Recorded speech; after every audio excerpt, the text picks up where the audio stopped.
You are actually the first guest that I have who demanded to have a spot in the show. You actually contacted me and said, I have listened to the other episodes, and I was actually thinking, can I join the show and talk to you? And it's part of the policy that I want to use, that I don't want to have just, the regular people who do podcasts on a regular basis. And if you check right now, iTunes or Spotify for Bitcoin related podcasts, you're going to see how you have a dozen people who are part of every show available. And I will try to avoid that purposely, just to give floor to many more voices and opinions to share whatever insights that they might have.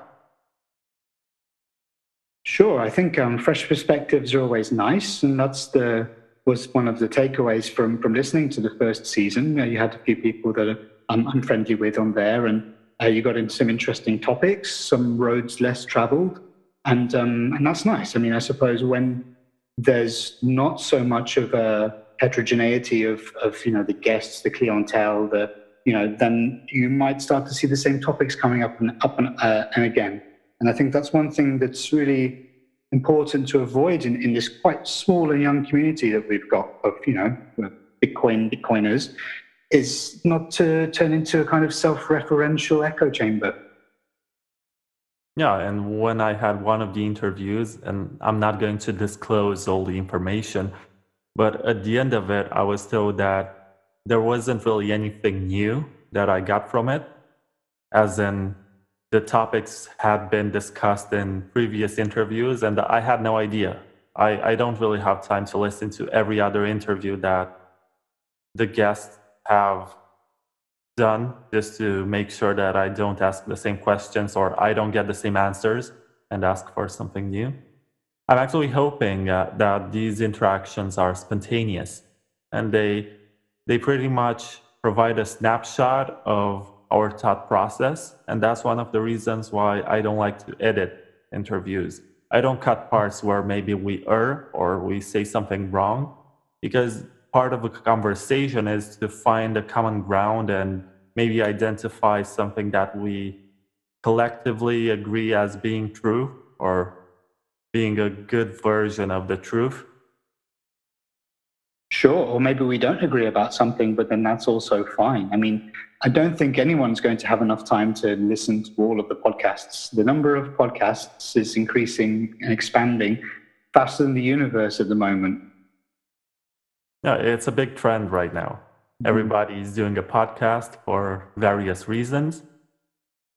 I think they have reached their peak in terms of popularity, and some people have this theory that inventions such as the AirPods, like earphones which are wireless and are very expensive, have enabled people to be much more free and listen on the go while they are commuting, while they are traveling. And maybe it's useful to get new information while you just stare or glance outside the window and see some landscapes and get some new ideas.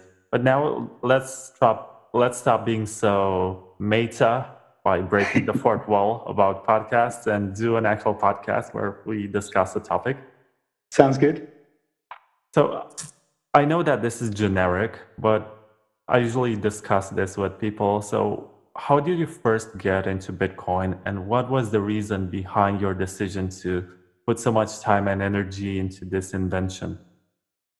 Sure. Well, I guess there's most people usually have kind of a couple of moments. There's usually the kind of first introduction, and then there's the kind of dawning realization of the significance of what's going on. So my first encounter was, previously, I spent a decade or so running an experimental arts organization. You could almost say I was trying to make a decentralized arts organization, but I didn't have the tools or the foresight to execute completely on that. So anyway, I was touring with some friends around the west coast of the United States. We were in San Francisco, and one of the musicians I was touring with had a buddy in Santa Clara in Silicon Valley. So he said, let's go visit my friend. We went over there, and he was interning at Intel. And if you enter an Intel, then the stationary cupboard is full of computer components and whatever you want. So we got there, we start talking and hanging out, and he opens his closet in his small apartment and says, check this out, I'm doing this thing called mining Bitcoin. So he had like a rack of GPUs crunching away. This was summer 2012. And that was the first I heard of it. And, I was fascinated by this idea. I've always been interested in technologies and weird and wonderful inventions. And in the same trip, it was kind of a tour and a voyage and a travel. So I spent a lot of time just moving from place to place, roads less traveled, you could say. I actually took the Amtrak, the very slow and unwieldy train network in the States, coast to coast, from San Francisco to Washington, D.C., going through Denver, Chicago, and Philadelphia. And that train, it's very slow.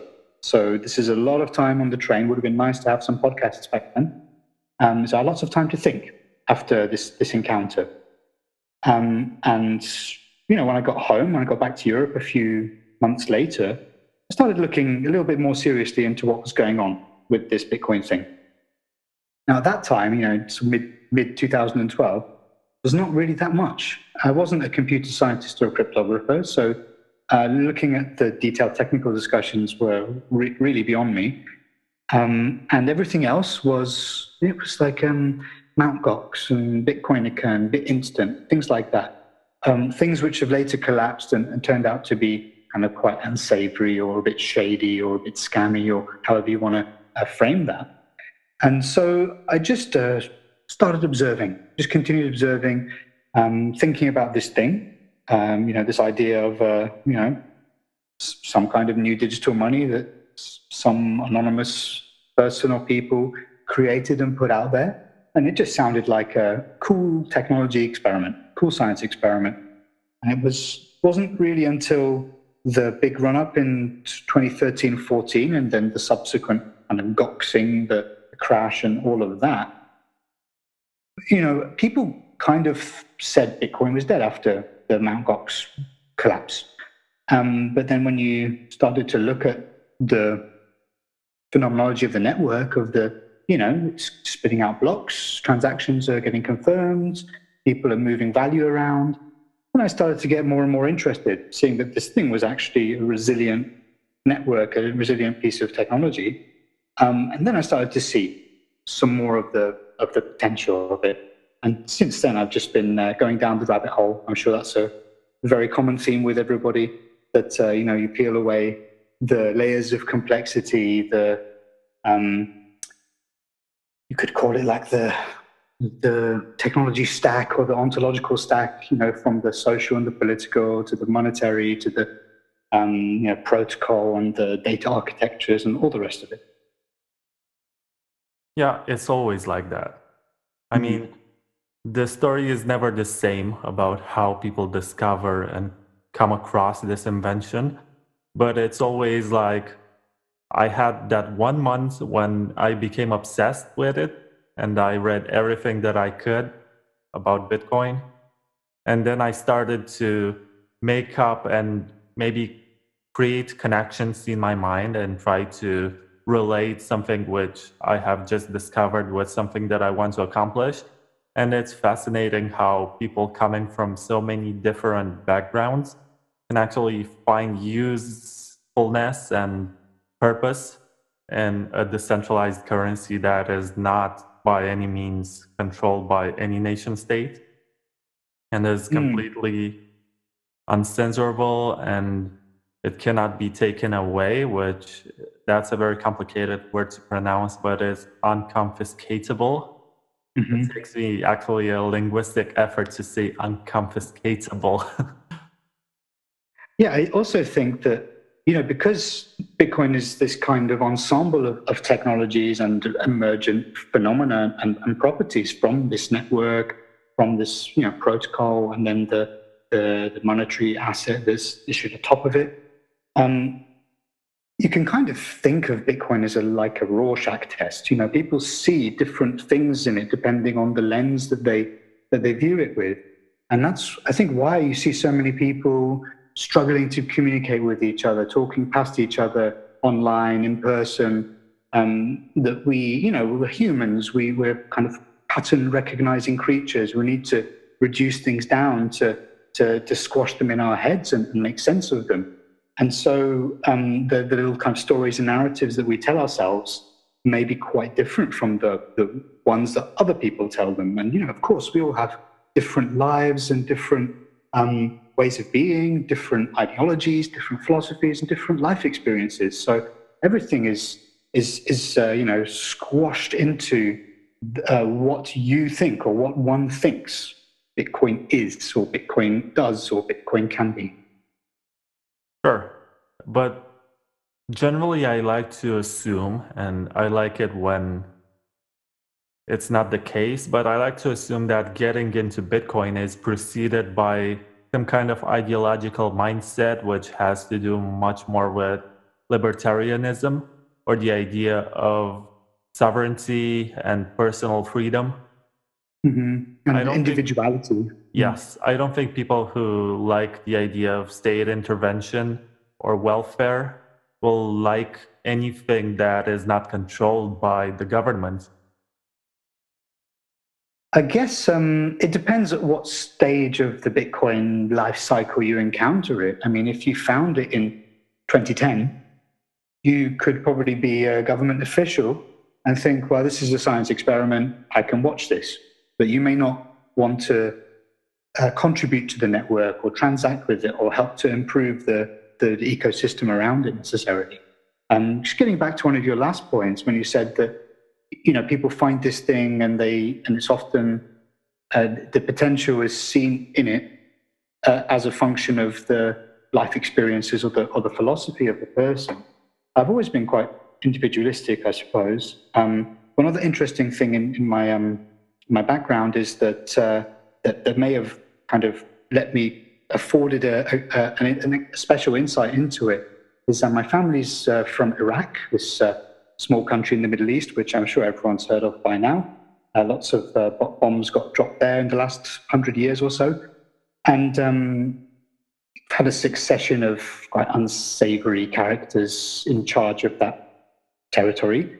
It's kind of a melange of tribes and peoples squashed together that don't necessarily get along. And lots of resources there, lots of inherent riches. And so we had this situation where the country was very wealthy, quite secular, very educated. One of the better places to be in the Middle East in the middle of the last century, 50s, 60s, 70s, you could say. And things went very, very sharply downhill. I myself was extremely lucky that my parents were able to exit at a time before the decline had really taken shape. They left in '79, which is just before the war with Iran started. That was a 10-year war with huge human cost, and that kind of laid the kind of foundations for the United Nations the sanctions, and then the UN Food Program, and then the US adventures, and so on. So one of the things that happens when a country gets taken over by a strong man or by a dictator, and you may know something about this from your own experiences in Romania, is that freedom is a train that leaves the station. So the freedom of speech, the freedom to transact as you wish, the freedom to hold assets. And so the fortunes of my family changed very gravely from one moment to the next. One moment, I've got two sides of the family, and they're actually very different. One side was Shia and one side was Sunni, which is unthinkable now, but it was not a problem at all, not a big deal back in those days. And one side was just, like you could say, a middle-class family, civil servants sort of thing. And the other side was quite in the upper echelons of society. My grandfather was a brigadier general in the Iraqi army, and there was several generations of high-ranking military officers. And So when Saddam and the Ba'ath Party came into their ascendancy, if you're a dictator, kind of put your put yourself in the shoes of a dictator, you're going to get rid of people that you perceive to be a threat. And so my grandfather was one of those people that was perceived to be a threat. And so he had pretty much everything taken away from him, except his life. But they did almost take that as well. And so when you have this kind of, Genesis story or this background story of, an idyllic life, which is how my mother described her childhood, and it just falls apart kind of overnight. Land was confiscated, a house was raided by secret police, assets taken. As people tried to leave the country, at airports, you would have your gold taken away from you, you'd have your dollars taken away from you, and there'd be bandits patrolling the desert at the border between Iraq and Jordan. And so I guess that is something that I've been carrying around for a lot of my life. This idea that the state can go bad and that individuals have very little recourse or access to tools to mitigate those kinds of overreaches of the state. Yeah, I guess I have similar stories from Romania. And I'll be telling the story of my parents who got married, maybe until the day I die, and how Mm-hmm. they raised enough money to buy a new car, but then the revolution came and it was followed by hyperinflation. And this Mm. led to the fact that they spent their wedding gift money on a new couch. Oh. And that's something that's going to follow me, at least it will be in my mind forever in terms of Mm-hmm. realizing what kind of currency I want to hold. As people who are working for the secret services and had access to financial services outside the country actually exchanged their money for dollars before the inflation came. And overnight, they became millionaires and started buying land and assets and all sorts of stuff. And Mm-hmm. also, my grandparents had their small businesses confiscated by the communists, as Oh. Romania was on the side of Germany for the first half of the Second World War. And Um. in 1944, we actually switched to the Allies overnight. Mm-hmm. And during the peace conference and during that famous meeting at Yalta between Stalin and Roosevelt and Churchill, they decided that Romania would become a part of USSR side of influence on Mm-hmm. eastern side of the Iron Curtain. And there was nothing that the Allies would actually do to protest against it. So we had a very small amount of time, like a couple of decades, in which we had a flowering and a flourishing, that's the word, flourishing, not flooring. Mm-hmm. Mm-hmm. We had a flourishing bourgeoisie and a quick industrialization in terms of bringing technologies and trying to modernize the country. And for a couple of decades, actually, between the two world wars, Bucharest, which is the capital of Romania, used to be called a small Paris, just Oh. because they brought so many cultural influences from Paris. Everybody was speaking French. I mean, everybody who was going to school and was at least Mm-hmm. educated at the basic level was speaking French and reading French magazines and newspapers. And they brought some parts of the French architecture. We have the Arch of Triumph in miniature Oh. in Bucharest. And also, if you look at the main administrative buildings, you'll see many influences in the columns and the style of the buildings to tell you Mm-hmm. that they actually took inspiration from Paris, just like the University of Bucharest, which I attended, and it's a copy of the Sorbonne from Paris. Oh, very nice. Yeah, it's interesting how they took these ideas. But the main point is that after all these maybe Western ideas which started coming into these lands, It all went to the communists who came and they confiscated all private property.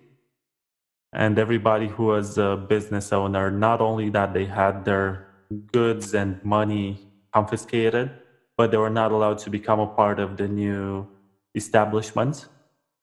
Their Mm. children could not attend university if they wanted. It was, what's the translation? So like it's like an ostracization or something like that. Kind of, Yeah, you're kind of ejected from society. it was a figure of speech. It was in Romanian, it's rădăcini sănătoase, meaning healthy roots. So if you were from the kind of family which was poor and working class, you had greater chances to actually become a minister and go to university. Whereas if your parents were small entrepreneurs before the communists came, you were ostracized and had no chances to actually accomplish anything. I suppose, if you're looking in the kind of communist paradigm, then this is kind of you're trying to, suppose, in some ways, invert class structure to make everyone equal, because I guess that's kind of one of the ways that communism functions, right? It doesn't really have this kind of tiered class system that you might find in a free market society or a traditionalistic society. Speaking of hyperinflation, I just looked up the long-term chart of the Iraqi dinar. It's quite entertaining. So when my family first came to the UK, it was 2 Iraqi dinars for £1, and obviously the pound back then was much stronger than it is now. And I think my father was he was a doctor, but he was by no means wealthy. But his and my mother's family, who came over with them at the time of the of their honeymoon, which is actually happening when they left, they were just shopping in Harrods because it was cheap to them. Everything was just cheap. Their money was good and it was cheap. If you look at the long-term chart now, you are talking about 1,000 dinars to the pound. But it's not quite Venezuela territory, but you were not rewarded for hodling your Iraqi dinars. Oh, definitely not. And right now, one of the dilemmas that you might have as a Romanian is, are you supposed to hold your money in your bank account and get that 2%? Or is that Mhm. actually less than the inflation rate? So you're actually losing money even though you actually think that you're making something? So you have is it the lev, the Romanian currency?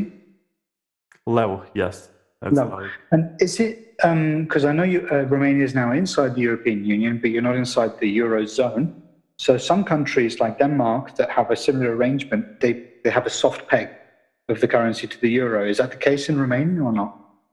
No, I don't think Okay, so. cool. As far as I Sweet. know, we don't. And Mhm, there is actually mhm, a plan to switch to euro at some point. But mhm. as time passes and we had this wave of populism in 2016, and the more we got into it, the farther we moved from the criteria that we had to fulfill before adhering to the European Union. So right That's now, interesting. if we were to be a country like Serbia, for example, which is not part of the European Union, Mhm.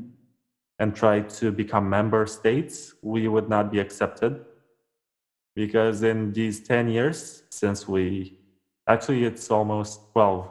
In June, it will be 12 years since we became members of the European Union. But in this time, we actually became less democratic. And there was this further move towards becoming, how should I put it? Like the government tried to take over the judiciary. Oh, I see. So like a kind of concentration of power or kind of increase of Yeah, authoritarianism or the something like separation that. of powers is not as Mhm. functional as it was 10 years ago or 12 years ago, but it's much more functional than it was in the 90s. Of the So, Ceausescu or the end of the Ceausescu era. yeah, we had the first years of democracy, to call it so, but Mhm. it's hard to move away from this kind of oppressive regime, as Mhm. most people don't even understand what freedom is and what it means. And they will just ask you, okay, before this, we never had any real elections. So what is the impact of me going to vote? Why would I even care? Why should I vote for that one and not this one? And usually they just like to preserve the status quo as opposed to changing something. As in the minds of the regular people, it's much easier to observe what you already have and preserve it than actually take a plunge into the unknown and try something else. So that's why totally I think we had many more governments of the left, and our left Mhm. is culturally and pretty much even in terms of human resources and ideas rooted in the Communist Party, which was totalitarian. So Mhm. I suppose we got sidetracked by this whole political discussion, but it makes sense in the Mhm. context of explaining why we got into Bitcoin and why it Mhm. makes so much sense for us to demand for autonomy and self-empowerment. I think that's the expression Yeah. I'm Well, I looking think for. that the two things that are in common between, like say Iraq before the 80s and Romania up until, whenever it was 15 or 20 years ago, is that the state was this kind of monolithic entity that had its kind of influence or tentacles or edicts kind of infusing all aspects of life, and people had very little freedom or really even any notion of what freedom is, as you said. We had the same thing in Iraq as well. So the thing with a long-lived regime is people don't really know what comes after it. People don't really know what to do with themselves. So when Saddam eventually was removed, there was a gigantic power vacuum, and that's kind of inevitable, I suppose. But it doesn't always end very well, and so that's, I guess, what we've seen more recently in Iraq with things like ISIS and very mixed bag of kind of tribal clan leaders and um, foreign stooges and things like that popping up. But anyway, yeah, let's jump on to something else. Sure. So we determined why both of us have gotten into Bitcoin. And I think this process took us longer than we expected, but it's actually nice that we exchange cultural backgrounds and information. Sure. So, what is it that you do in this field? As you said that you're not a cryptographer and you're Hmm. not a computer scientist, or Sure. maybe, Well, I am. but Well, I first don't picture really I know what I saw, am anymore. the first picture I saw of you contained in the background a big mining rig with gigabyte video cards being used to mine something. I'm not sure what. Sure. So Yeah. that image of you actually made me think of somebody who is technical and likes to get into these geeky activities. Well, you can be technical without being a card-carrying computer scientist, I suppose. So let's, rewind the tape a little bit more. So before my decade with experimental music, I was a research scientist. So my background was kind of between chemistry, physics, and astronomy. And I spent a decade or so in universities doing research, teaching, managing research programs, commercializing research, and working in spin outs and startups and all that kind of stuff. So it's not really that I'm not technical in a way. I was doing ultra fast photophysics and astrochemistry and uh, photophysics of DNA damage and all kinds of stuff like that. But it's not really computer science.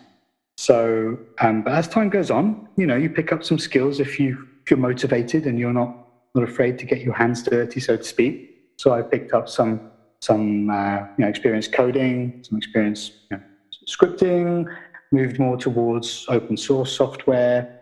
I do a little bit of mining, yeah, mainly for R&D purposes. Just I wanted to learn how this thing works. I thought there was some interesting research projects in there. Run a few nodes here and there, again, just to see how various aspects of technologies work. But yes, I'm not a computer scientist per se. So what I'm doing these days, as the time goes on and you fall deeper and deeper down these rabbit holes, um, I guess there's a natural instinct to want to learn more, to know more about what this crazy thing called Bitcoin is. And so I've just spent, the last few years trying to peel back the curtain, understand as much as I can of all the different kind of facets of what's going on here. So from finance, I went back to university. I spent some time in a business school to try and pick up some finance to see if I could relate that, finance and economics to what's going on. I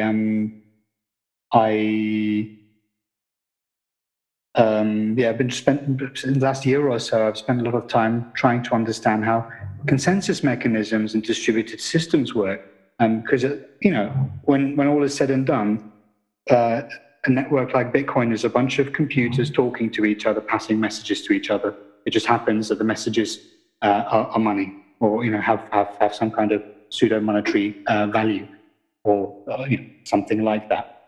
And so what I'm doing is sort of started and I'm bootstrapping this independent research organization called Parallel Industries, which has been going for a few years now, and just conducting various investigations and trying to move various initiatives forwards. So there's a few different projects I'm juggling at the moment. I'll just say something very briefly about them, and then we'll see where we go. So one of the interesting things that's been happening recently, or let's say in the last couple of years, is these networks have started to fork. Chains have been splitting, factions have been appearing, networks have been fragmenting. And so I started trying to study these fragmentations of both the code bases and the networks from with a maybe a slightly different perspective to how you might approach it if you were coming from a pure computer science perspective. And so I called that project Forkonomy by analogy with astronomy, because, well, what's astronomy? Astronomy is the study of faraway objects that you can't necessarily observe directly and completely. So you have some information coming from them. You have the light traveling from the star. You have experiments you can do on the ground, which kind of simulate, model, and you have your hypothesis or your theories or your mathematical approaches, and how science and organized thought goes. You're basically trying to triangulate these three things. So that's the kind of analytical lens I've been using with that project, and trying to use those various approaches to make some reasoned judgments or some speculations as to the probable fates of some of these networks. So one of the interesting analogies you can make between something like Bitcoin and something like a star, like the sun, is they're both, you could think of them both as thermodynamic systems.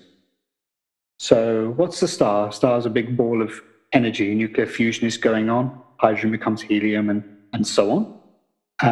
And what's Bitcoin? Well, Bitcoin is, in an energetic sense or a thermodynamic sense, the mining you can think of as the energy, the work being put into the system, the enthalpy, and the entropy is kind of the time that passes, and forks. And so if you use that kind of very coarse-grained model, then just as a star, we don't know. I mean, it's never certain the fate of a star. It does depend on many variables. But there's this stellar taxonomy called the Hertzsprung-Russell diagram, which is very highly successful at predicting the future fates of stars, depending on their luminosity and their brightness and their mass, their size. And so if you know those two things, you can find roughly where this star is going to end up by comparing it with the kind of passage of other stars over the course of their lifetimes, as the fuel kind of burns out and the star either collapses in on itself, becomes a white dwarf neutron star or a black hole, or it kind of the fire goes out and it lacks the gravity, the accretive force to keep its mass. It just kind of loses everything and becomes cold rock. And so I tried to draw this parallel with Bitcoin and Bitcoin-like networks. Now, Bitcoin is the oldest of all the, proof of work, or even of all the cryptocurrencies, really. And so it's very hard to peer further into the future of the life cycle of a proof of work network than Bitcoin. Now, I suppose most of the people that will listen to this have at least some idea of how the what we call the halving regime of the subsidy paid to the miners, the bribe that's paid to the participants who put energy in to secure the network, how that halves in Bitcoin terms every 4 or so years. And so as that's going down further and further, it's kind of a smaller piece of the pie is there to kind of reward the miners for securing the network against adversaries. And so you can kind of think of this like the stars as they kind of go through their life cycles and they lose their fuel, they lose the fire that's burning inside them. And so the question really, the reason the analogy came up is related to the question of what happens to Bitcoin. Does it maintain its the incentive, the necessary incentive to the miners to defend the network as the mining subsidy falls, or does it lose that kind of economic gravity and become a white dwarf or become a failed project? And the kind of inspiration to go down that road was finding a less well-known network, which has now become a bit better known because of lots of bad things that have happened to it in the last 9 months since I started looking, which is called Bitcoin Private. So you've probably heard of this, Vlad, I guess? Oh, yeah. I mean, wasn't it some kind of fork and a combination between, I think it was Z Classic and Bitcoin. Some miners forked off from Bitcoin to create this? Well, it was actually a bit different. The genealogy of this thing, it's got like a family tree, you could say. So Bitcoin was a lot of the code base of Bitcoin was adopted into Zcash, and they added the zero knowledge proofs and some additional cryptography to have shielded transactions and so on. Then a group of people disliked the founder's reward or the developer tax inside Zcash, so they forked that code base fork. Yeah, not the ledger fork. This is a fork of the code, not a fork of the balances of the ledger of the blockchain. And they created Z Classic. Then some other people decided they wanted a dev tax, so they forked that again, made a new network with a fresh chain called Zencash, which is now Horizon. But from Z Classic, after this Zencash fork, it kind of looked like it had died a death. The fork didn't go well. There was lots of attacks. There was lots of hostility. And so that network was kind of left for dead. And then about November, December 2017, the height of the mania, you could say, the original creator of Z Classic came back and said, hey, we're going to do this thing where we combine Z Classic and Bitcoin, the UTXO sets of both ledgers, and we're going to call it Bitcoin Private. So this is the first time, to my knowledge, that this operation, which you could call a merge fork or fork merge or whatever you want to call it, this kind of synthesis of these two UTXO sets was conducted. And the interesting thing here, well, what I saw in it that was interesting was Z Classic was a very young network, so it only had 3.5 or 4 million of the 21 million coins issued.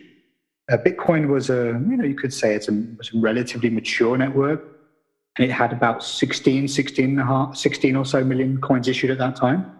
And so if you put those two together, what you end up with is a network that's already issued over 20 million of its 21 million coins. What that means is there's not much left to give to the miners. There's not much subsidy there. There's not much stellar fuel for this, thermodynamic engine. And so because the subsidy was quite low, you had a fiat token price that was also very low. There's very little incentive for the miners to defend the network. And this thing was just a sitting duck, in terms of majority attacks, 51% attacks and things like that. When I wrote the paper, the nominal the other thing to say is that it wasn't the major coin, it wasn't the most valuable network with the Equihash mining algorithm, which means that there's already lots of hash rate out there, GPUs and ASICs and all the rest of it. And just one mining pool on Equihash, a Zcash mining pool, could have easily done a large-scale attack, reorged blocks, double spent on exchanges, and all the rest of it. So at the time I wrote the paper, the 51% attack, I mean, when you talk about the cost of it, it's a bit of a misnomer. A lot of people have seen this website called crypto51.app, which kind of lists some headline figures of how much it might cost to attack a network. But that doesn't really take into account the fact that there's a market for hash rate, like a market for coins. If you buy lots of hash rate, the price of that hash rate goes up. But you can use it to make some kind of relative judgment. So at that point, it was on the order of a few $100s an hour to attack it, maybe 1,000 per hour. Now it's way under $100 an hour. So this thing is it's not thermodynamically secure. There's no reason you would use that to store your wealth or as a transactional medium. So by analogy with this kind of stellar notion, I was calling Bitcoin private a white dwarf chain. This thing is it's wrecked. It's dead. Nobody's going to use this thing. It's too easy to attack it. It's too there's nothing there. There's no incentive. They filled the ledger with Bitcoin UTXOs to kind of use the Bitcoin name, maybe for a bit of marketing or kind of quick flip or something like that. Indeed, the coin did 100x pump in about a month or 6 weeks from the announcement of the fork merge until the actual operation in USD terms. So the most interesting thing for me really was that if you so Bitcoin started off with 50 Bitcoins per block as the mining reward and 10-minute blocks. Zclassic had 12.5 Zclassic per block on 2.5-minute blocks. So they're just kind of constant scaled factors of each other. So you can plot them on the same scaling diagram. And indeed, I did that. And when I did it, I realized that Bitcoin private is basically a halving ahead of Bitcoin. And so that's a new data point. It's kind of like we Frankenstein monstered an elderly blockchain, which we didn't have before. We didn't have that data point before. So it's kind of a look into a possible future of Bitcoin. I mean, admittedly, it is the very worst case scenario for Bitcoin. People talk now about reducing the block size, and they're worried about a fee market. People want transaction fees to develop and to be significant to provide the incentives for miners when the block subsidy decreases a lot. And I suppose Bitcoin private might be a little kind of signifier of what happens if that transaction fee market doesn't develop and if the per coin fiat price is very low. All of Bitcoin's potential problems with the mining subsidy going down, they disappear if Bitcoin's price keeps going up, because then the miners pay their bills for electricity and for their silicon chips and so on in fiat currency, in old money. So if Bitcoin is $1 million a coin, then even if the mining subsidy is very small, that will probably be sufficient, and the transaction fees will probably plug the gap. But if Bitcoin's only $5 a coin, you're going to have to pay so much in transaction fees to sufficiently incentivize the miners to keep the network secure, then it's probably not going to be a worthwhile proposition for anyone. So really, that's what the Forkonomy thing was. I just kind of saw a glance into a possible future of Bitcoin and dive down that rabbit hole. Now, since I did that work, Nick Carter and the team, and Antoine Lecalvez and the team at Coinmetrics did some absolutely amazing work spinning up some Bitcoin private nodes and looking at the UTXO distribution around the time of the fork merge operation. Now, indeed, I did the same thing. So as you said in my picture, there's a bunch of nodes and stuff running in the background. I think one of those is actually a Bitcoin private node that's running. And something very odd goes on around the time of the fork merge as they insert all of these UTXOs into the new network's blockchain. The size of the chain is just absolutely enormous. So my very fast computer with 32 gigs of RAM and graphics cards and all this kind of stuff was continually crapping out, trying to pass all this data so I could put it into some analytics suites that I use.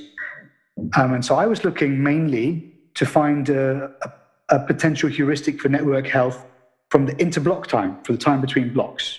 If to see if kind of smooth interblock time would be a marker for a healthy network, and if the interblock time is all over the place, it's kind of a proxy for hash rate variations for kind of difficulty swings.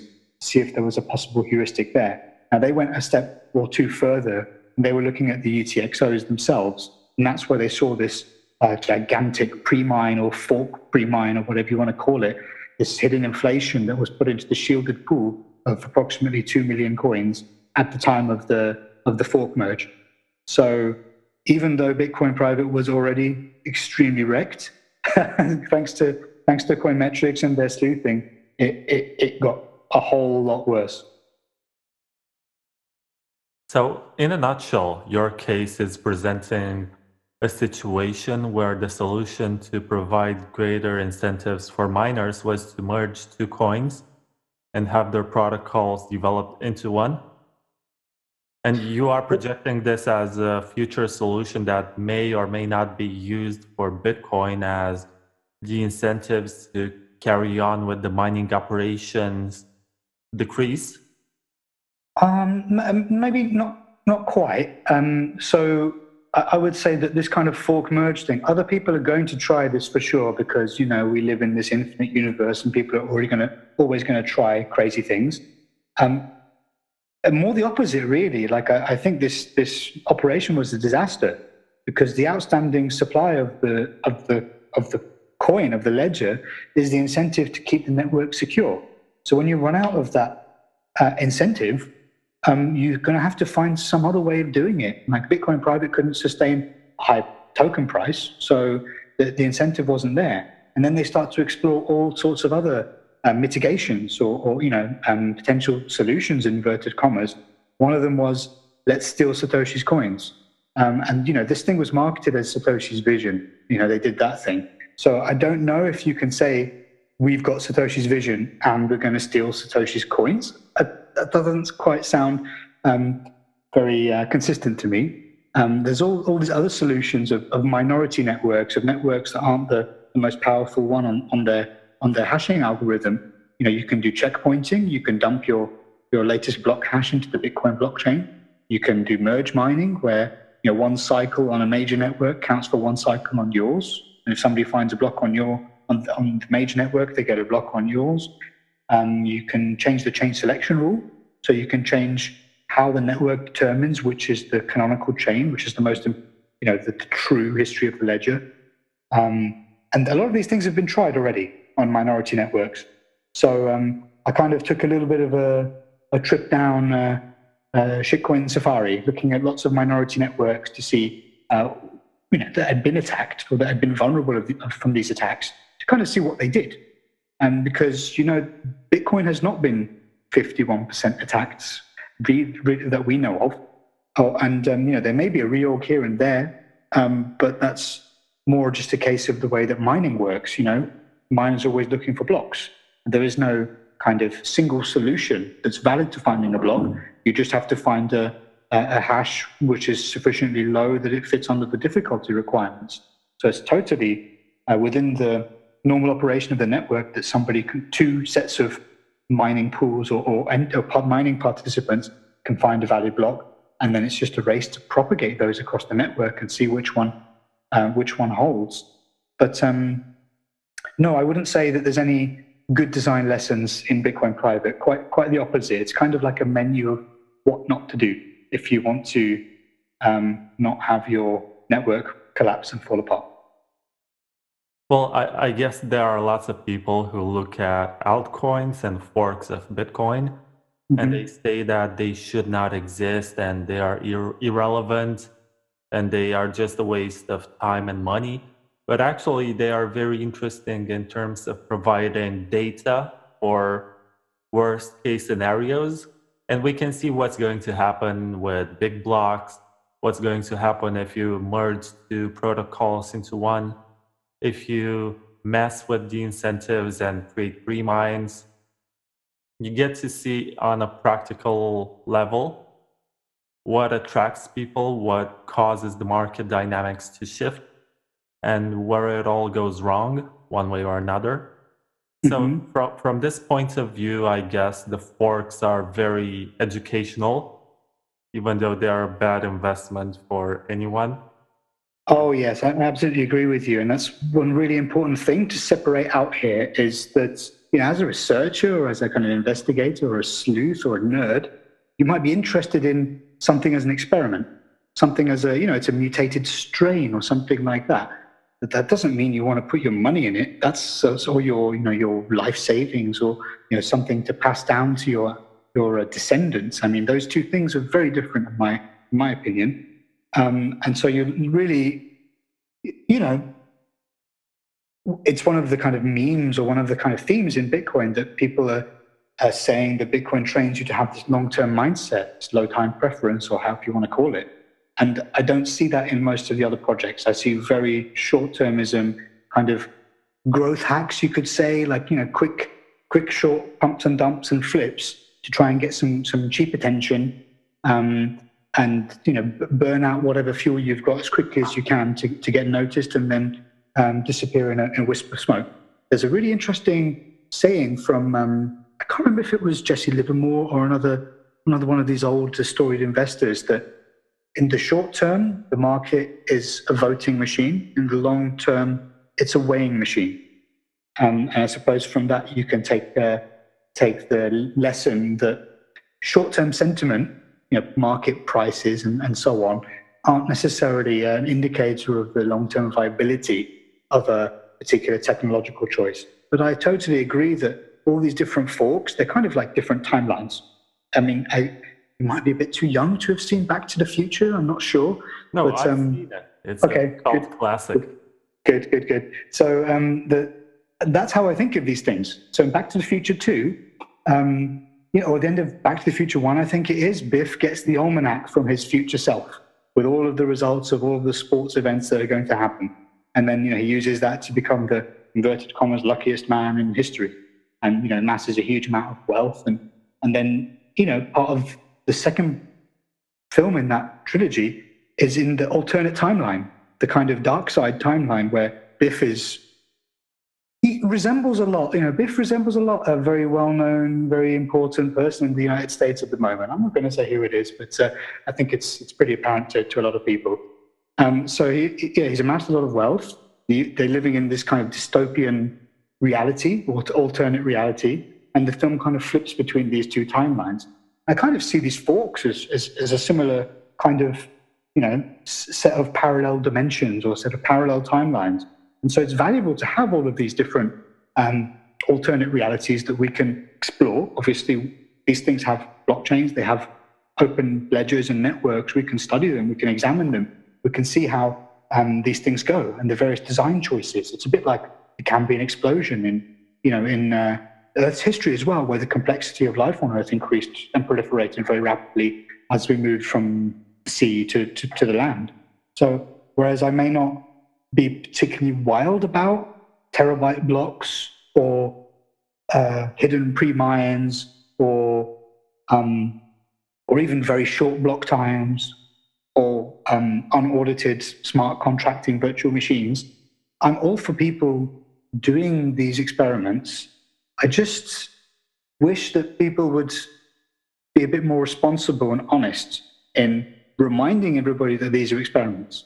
I think because markets are one of the first things that can develop around these coins and these tokens before any kind of real uses and any kind of real utility or kind of real value, you could say long-term value, worth. I suppose you're always going to get that speculation. You're always going to get people trying to flip an altcoin or another token or something like that to either get more Bitcoin or maybe because they fell in love with their bags and they thought that their thing was going to be the new Bitcoin or whatever. Maybe that's a learning process. I mean, it's one of those things that gets very often discussed in Bitcoin circles. I go to a lot of these Bitcoin conferences and so on. That people start with Bitcoin very often, or they did a few years ago, and then they might get seduced by the promises from another network, and they'll go over there and see how that's going, and it's all very utopian and idealistic, and the potential is really there, and then reality gradually kicks in, and then the kind of perspective of what has been not promised per se, it's not always a promise, what has been suggested or intimated, and the reality of the situation can be very different. Now, you and I, we're familiar with the space. We look at these things, we're kind of knee deep in this stuff. Most of the people that are familiar with, have heard of Bitcoin, have heard of cryptocurrencies, they don't know that much about these things. So if some guy in a suit is sitting on a panel at Davos and says that his thing is better than Bitcoin, and his thing is for banks, but it's more decentralized than Bitcoin, then people don't necessarily have the knowledge base to be able to easily refute that. And so, I suppose we have a leaderless network; it's permissionless. You are going to have these kind of Svengali-esque characters, or might call them charlatans, or whatever, that come in and make these magical claims and promise the earth. Yeah, and to some people, that was the first kind of exposure to any kind of cryptocurrency. If you are looking for make money off of Bitcoin on YouTube back in 2017, there are very high chances that you ended up discovering BitConnect, as Sure. that community, which was obviously part of a Ponzi scheme, was the most active and the most enthusiastic. And the idea that people make a lot of money overnight attracts much more people than actually presenting some kind of brilliant idea that's going to maybe explode in 10 years and produce something of great value. Well, I mean, the other thing to bear in mind is that Bitcoin doesn't have a marketing department, doesn't have a marketing budget. A lot of other projects they do, from ICO treasuries, from masternode DAOs, and so on. So, in a way, Bitcoiners have this additional kind of responsibility to educate and inform people as to the reality of the situation. It wasn't just YouTube. If you cast your mind back, there were banner ads at the top of CoinMarketCap, which is maybe not the most ethical place to get your price data or market data, but it's one of the most popular websites in the whole space. And there were banner adverts taking people straight to BitConnect's website there. So there's also that. And it's easy to see how people can be taken in. I mean, before BitConnect, there was OneCoin. And I'm sure you may remember OneCoin as well. It didn't get quite as big as BitConnect. It was just a very, to anybody familiar with the space, it was just obviously nonsense. It was obviously a pyramid scheme or worse. But you know what? This morning, I got a message from a friend. Nice guy. Met him traveling in Myanmar a few years ago. English guy. And I gave him some Bitcoin a year and a half ago. Before the run up. He came to stay with me. The price was about $5,000. And then I went to stay with him, and the price was over 10. But I gave it to him at the old price. So I didn't want to, it's horrible if your first experience with Bitcoin is somebody gives you Bitcoin and then it loses all of its value immediately. So I gave him some Bitcoin, and he's been sitting on it. And then he sent me a message the other day saying, I had to change the wallet and this and that. By the way, have you heard of OneCoin?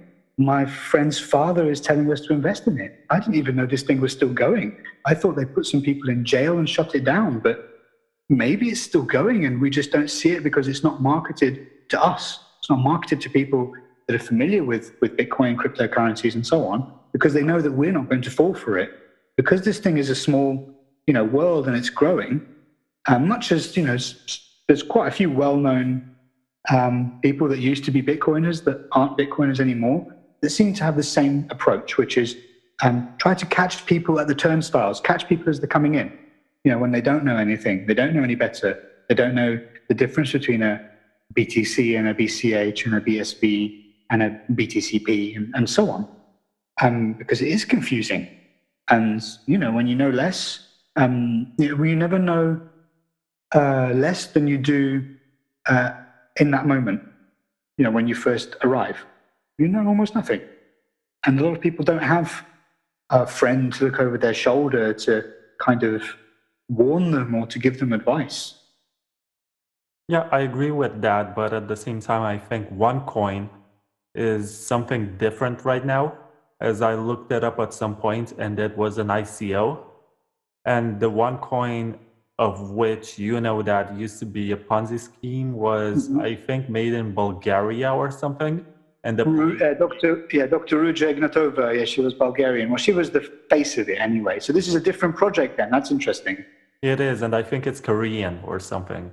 But it might be Mm. one of these instances where either they are not aware of what the name stands for or what it's Mm. remembered as by people who have been a part of the community for a longer time, or it's one of these situations where the proverb of fool me once, shame on you, fool me twice, shame on me applies, Mhm. as they're basically tongue in cheek and they're shameless in their attempt to scam people. But one coin sounds so great, like one coin. You buy one coin, you have bought one coin. We are going to be using one coin to transact between ourselves in the future. Why Yeah, the, Bitcoin num- can have one the, coin? It sounds sure, the number one coin, the one coin to rule them all. I mean, the marketing writes itself. But I mean, I've been to Korea. I spoke at the Ethereum Classic Summit in Seoul last year, and Korea has this. They're very pro technology. They're very interested in cryptocurrencies and things like that as a culture overall.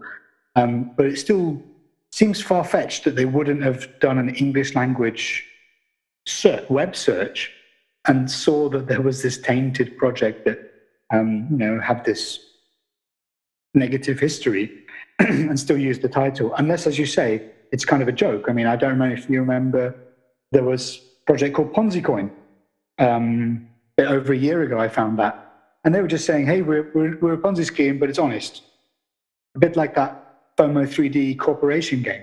Kind of said, "Hey, this is kind of a self-perpetuating thing until it collapses, and that's why it's fun." yeah, But but I that don't. was in the middle of the ICO bubble when Mhm, everybody was speculatively putting like $100 in each ICO, and they mhm, were used to the idea that maybe 9 out of 10 would fail, but that one of them which was legit and was generating value, that was the one which was beating expectations and actually paying for the other nine to collapse and maybe enrich a few who were creating the ICO. mhm.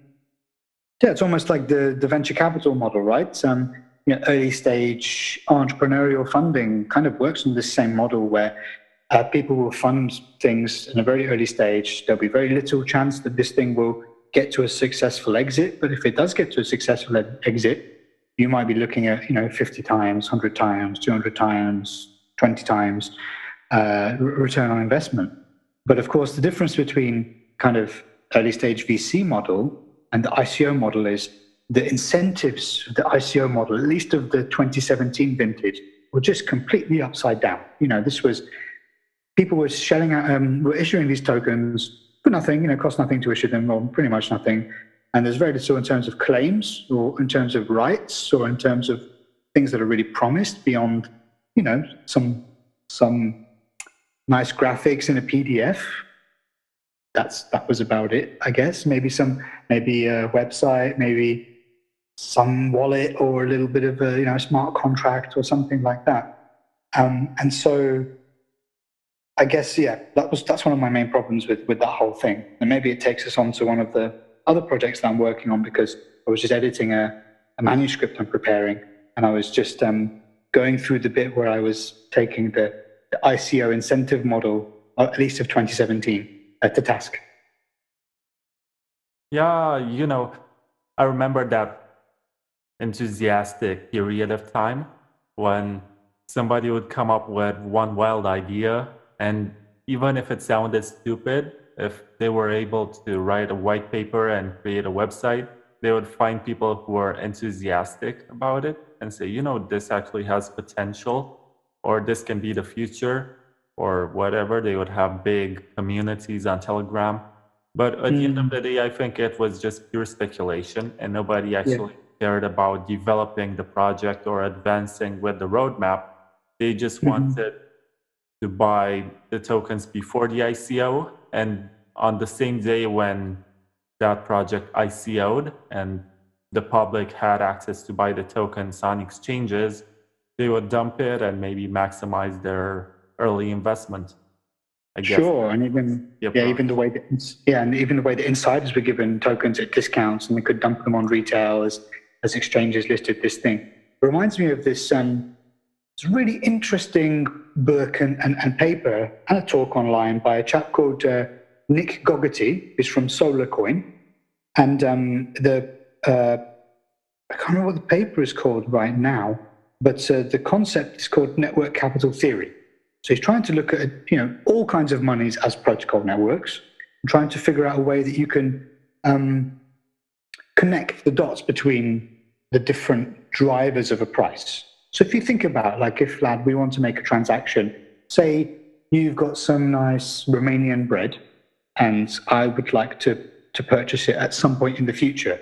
It's very hard for us to agree a price until the moment of the transaction. There's lots of different factors that might go into that. The exchange rate, the price of flour, the transport costs, and whether the UK will still be in the European Union or not, all that kind of stuff. So he tried to come up with this way that you could model the value of assets and the networks that facilitate the transaction of those assets. He calls it transactome theory. I don't know if you've heard of the human biome, the genome, the connectome, and so on. Kind of the sum of all possible connections that can be made between the willing economic agents in a monetary network, you could say. So he had this interesting idea that the price kind of is constituted of these three elements, these three factors. One is kind of the, if I got this right, the network, the value from the network, the size of the network, the breadth of the protocol, or the amount of people that will accept your bread as money or as a pseudo monetary asset or whatever. The redemption utility, the ease of the value of kind of cashing in your asset, you could say. I mean, for bread, it would be eating the bread, or for Ether, it could be using it in a smart contract, or for Bitcoin, it could be transacting and spending with it. And then the speculative utility, whether you try to sort of foretell the market and its perception of the value in the short term. And so what's interesting is you then can have this kind of intertemporal view between past, present, and future. So in the past, we know the price of stuff in the past. We have those records. That's kind of objective. We can look that up. We have records. We know what the prices of stuff were. We just spoke about exchange rates of currencies. We can just look it up. We have that data. In the present, it's more difficult. It's more kind of intersubjective. It's a transient matter. It depends on the moment and the conditions in the moment. And in the future, it's subjective. Like, if you ask me what the price of Bitcoin is in 6 months' time, I have no idea. All I can do is have a guess. And so this theory that Gogarty and Johnson came up with this kind of, there's a book as well that Gogarty's written. I can't remember the name of it right now, but the concept is called network capital theory. And the transactome kind of concept is really interesting, because when you apply that back to things like ICOs, they didn't really have much of a network beyond the exchanges. I guess that's about it. There was no real use of them because nobody built the products, nobody built the thing that they were meant to be building. They were raising the money at the start to go off and build the thing. And people are still building these things. The ones that have stuck around are still building them. So all you really had was the speculative value, as you said. But it was interesting to see this kind of economic model of these networks and how the different aspects of the utility or the value or the components of price might be arrived at, depending on uh, the intertemporal nature of where you are, whether you're looking in the past or the present or future. Quite interesting. So you told me before this interview that you have this idea about Bitcoin being a time machine, and you got Mm. me intrigued at that point, and I was just waiting for you to start the conversation about it, but I guess it takes me to actually inquire about it. Well, we kind of had. We started the conversation already. So the Economy project is, looking into the possible futures of Bitcoin as the mining subsidy attenuates. That's kind of a related concept, and this idea of the forks being parallel dimensions. So Bitcoin is kind of like, especially with kind of economics of Bitcoin, if we strip out the exogenous factors, the external factors like Bitcoin price in dollars or leu or Moroccan dirhams or pounds or whatever, one Bitcoin equals one Bitcoin.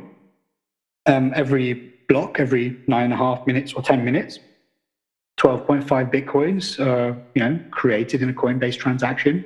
That goes to a miner or a mining pool in return for their services in defending the network. And the issuance, the kind of mathematical relationship of the issuance of Bitcoin, the effective inflation rate, or however you want to look at it, versus time, that is known, that is deterministic. And so when you have things like, when I said I put on the halving diagram, the stepping down diagram that you often see with relation to Bitcoin, when you put, say, Z Classic and Bitcoin Private on this network, you kind of see that you're kind of looking through the ages of the network there. It's kind of like that, what was that Shakespeare play, The Three Ages of Man, The Seven Ages of Man? I can't actually remember what it is. I'm not so literarily educated as I am with technical stuff. But so because the sort of supply assurance is deterministic, and because the way the network works, it's kind of like quite a cold mechanical machine in a way.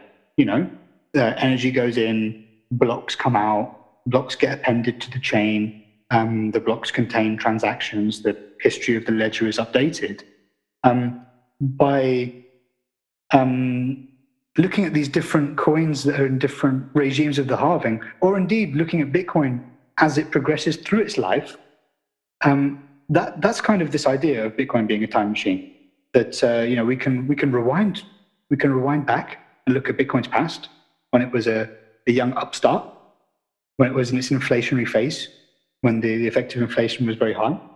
And we can kind of, if you find more anomalies like Bitcoin Private, you can kind of fast forward a little bit into the future and see what the futures of Bitcoin might be, or the futures of other networks might be.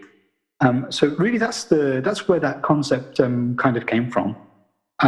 There's also an interesting philosophical kind of quandary or something to ponder that we don't have necessarily just one timeline. Depends if I don't know if you believe in free will or not, or these kinds of philosophical considerations. But it's not necessarily the case that we only have one timeline and we're kind of mechanically rolling through our lives on rails, as a kind of mannequin, being shepherded from one station of our life experience to another. And so having these kinds of insights into kind of possible futures, I guess it's like that Gogarty equation. You have the subjective futures, the intersubjective presence, and the objective past. So the more kind of data we have with the objective past, the better informed our kind of speculative trajectories of the possible futures might be.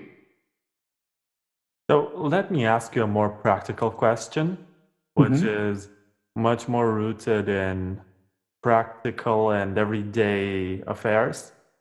As I know that you travel a lot and you have been to a lot of countries in the last few years, and I'm not sure for how long you have been a Bitcoiner, but I know that an ideal of Bitcoiners is to have their digital cryptographic currency accepted in as many places as possible, and ideally to be able to live off your Bitcoins everywhere you go. So, of all the places that you visited, which ones do you think were the friendliest in terms of accepting Bitcoin as a mean of payment? Yeah, really good question. So let me just let me just preface answering the question. Maybe we have a little detour on the traveling before as we get there.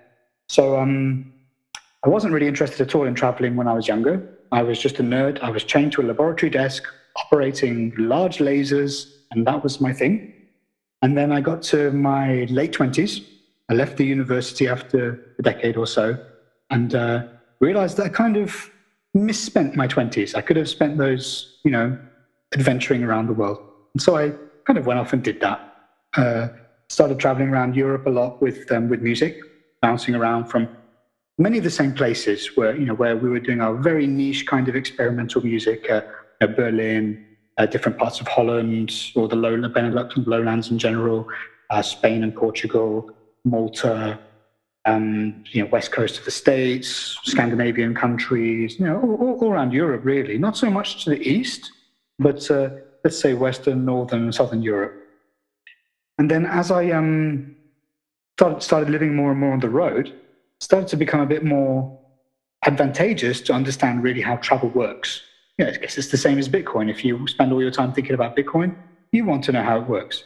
So I started kind of peeling away the layers of how transport works, or the economics of transport, how to hack your way around for less and less money. And so there's a thing called travel hacking. Maybe not be as may not be as much of a thing as it used to be. So before Bitcoin, I was kind of interested in, frequent flyer points, hotel points, and all that kind of stuff. Hacking my way through those because it helped me travel. And as time went on with music, my budget became more and more constrained, and I also wanted to travel further and further. So I had to get more and more creative about how to do that. So England, because England's a very kind of free market capitalistic place, a bit like the States, we have this huge credit culture, credit cards, loans, all this kind of stuff. And there's all kinds of incentives attached to these credit cards, like air miles. You might have a British Airways credit card or American Express credit card that gives you points, and you can spend those on flights. And if you do it just right, you can get something crazy that you would never be able to afford, or you'd be able to go to a place that you could never normally go. So I really, made the most of that. I think I'll hit 80 countries this year that I've visited. And obviously I've visited many places multiple times as well. So I was just in Malta last month. And my friends there, we used to do a lot of experimental music events there. Even though it's this tiny place, there was a little scene for what we did. And my friends asked me, how many times have you been here? And I couldn't answer them because once it gets to 10 or 12, what's the point in counting? I lost count completely. And so traveling that widely, and then as I said, I started working less and less on music, and I started traveling more and more just for the hell of it. So I started traveling more widely. Went around places like South America a number of times, Pacific Islands, North Africa, parts of Asia, East Asia, Australasia, and so on. You start to go to South Asia as well. You start to go to places that might be considered less developed, more closed, or places with simple lives, less material. And the thing that really fascinated me with going to places like, I don't know, Myanmar or Bolivia or India is that if you get off that kind of the international trail, what they call the banana pancake trail in Southeast Asia, if you get off that kind of Lonely Planet itinerary, you start to see quite real, quite gritty things. People that have very little, very little in the way of kind of exogenous resources, very little access to capital or material goods or income or whatever. Cambodia is a very good example of that as well, where I spent Christmas and New Year last year. And what's amazing is you see that the less resources people have, the more resourceful they are and they can be, the more imaginative they are. And that was really something quite inspiring. But just to get back to your point, which was about acceptance of Bitcoin, I'd say most of the places that have been most accepting or that have been able to transact with it or that I've seen the signs of transaction going on, have been in Europe. Prague, I think it's well known as one of the hotspots, epicenters of acceptance, merchant acceptance, and commerce, or peer-to-peer transactions. In Prague, there's that amazing place, the Institute of Crypto Anarchy, where the Hackers Congress conference is held every October, and they don't accept fiat in that place. It's just cryptocurrency. First it was Bitcoin, now it's Bitcoin and a couple of others. So you don't have a choice. If you want to eat, if you want a beer, that's what you got to do. You got to pay with Bitcoin, and that's great. I suppose the downside of something like that is the volatility risk. So if you're accepting Bitcoin as a merchant, and Bitcoin's $20,000, and then you put that in your wallet, and then you need to pay your bills in a couple of months' time, and Bitcoin is $6,000. That is a problem, because your bills are probably not in Bitcoin. We don't have these complete circular economies in Bitcoin quite just yet. But hopefully this, as these ecosystems build out, it will be easier to have these kind of complete circular economies. I also noticed a lot of acceptance in Baltic countries. I've been to Estonia and Latvia, and I've noticed it there. Even in Malta, where I was last month, I saw some signs of it. I mean, not everywhere. We're talking about a handful of places in Malta. But what was interesting was I walked past a real estate vendor, an estate agent in Valletta, in the capital. And there was a Bitcoin sign in the window with all these kind of luxury apartments and the yacht marina and all this kind of stuff to rent and to buy. So I went in and I asked them, hey, take Bitcoin? And they said, yes, we do. I was like, so I can buy a place with Bitcoin? And they're like, yep. So I don't know how they're doing it. I didn't want to press them too much, but I don't know if they're taking it as a it's a payment processor intermediary like BitPay that they're using, or if it's Globy or something like that, or if they're actually the owners are requesting Bitcoin as an alternative to euros, and they're conducting the sales in Bitcoin as something like House Hodl, the Latvian website run by the people that also make the Baltic Honey Badger conference, how they have like a kind of marketplace where you can buy your houses with Bitcoin or your apartments and so on. So I haven't seen huge amounts of merchant adoption. Indeed, when I was in Scotland, until a few months ago, I was living in Glasgow in Scotland, and I was running a series of meetups, and just trying to spread the good word, make sure that people don't get kind of misled or taken down wayward paths. So we thought we could do, this was just before Christmas, 15 months ago. Might be nice to do kind of a pub crawl where we'll go get some drinks, get some food, we'll pay with cryptocurrency, it'll be fun. We found basically nothing. This is a city of 1 million people. It's quite a big city. Well, maybe not quite 1 million. It's the biggest city in Scotland, one of the largest cities in the UK. Almost nothing. There was one small cafe where the owner's son was into Bitcoin, so you could pay with Bitcoin for your fry up if you so desired. And there was a kind of a rough and ready pub where you could pay with Scotscoin, which is a local project of dubious repute, shall we say, because the guy that owns the pub was also a Scotscoin guy, something like that. So you have very heterogeneous kinds of levels of adoption from place to place. If you go to London, it's a different matter entirely. I'm not saying that you can necessarily pay for your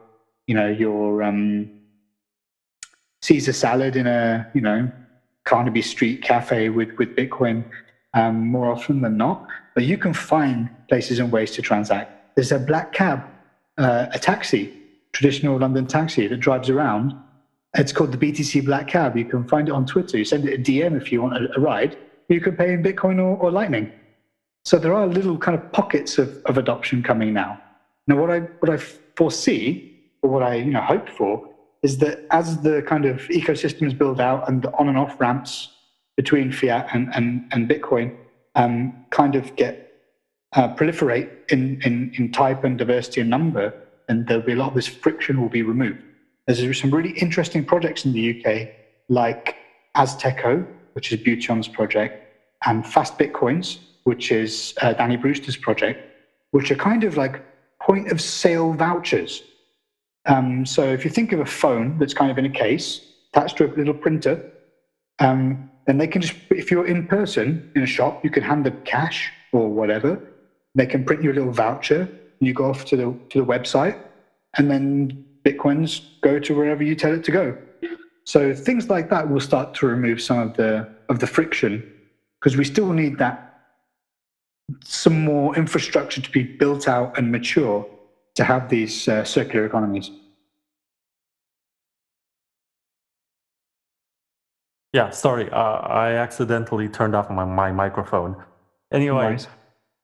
I was just thinking that in Romania we still have these small places where, for example, one of the venues where you could have your mobile phone repaired or fixed or had parts changed Mm-hmm. used to accept Bitcoin, and that was maybe a year ago.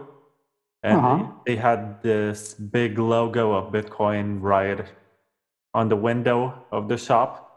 So it was very visible and close to the city center.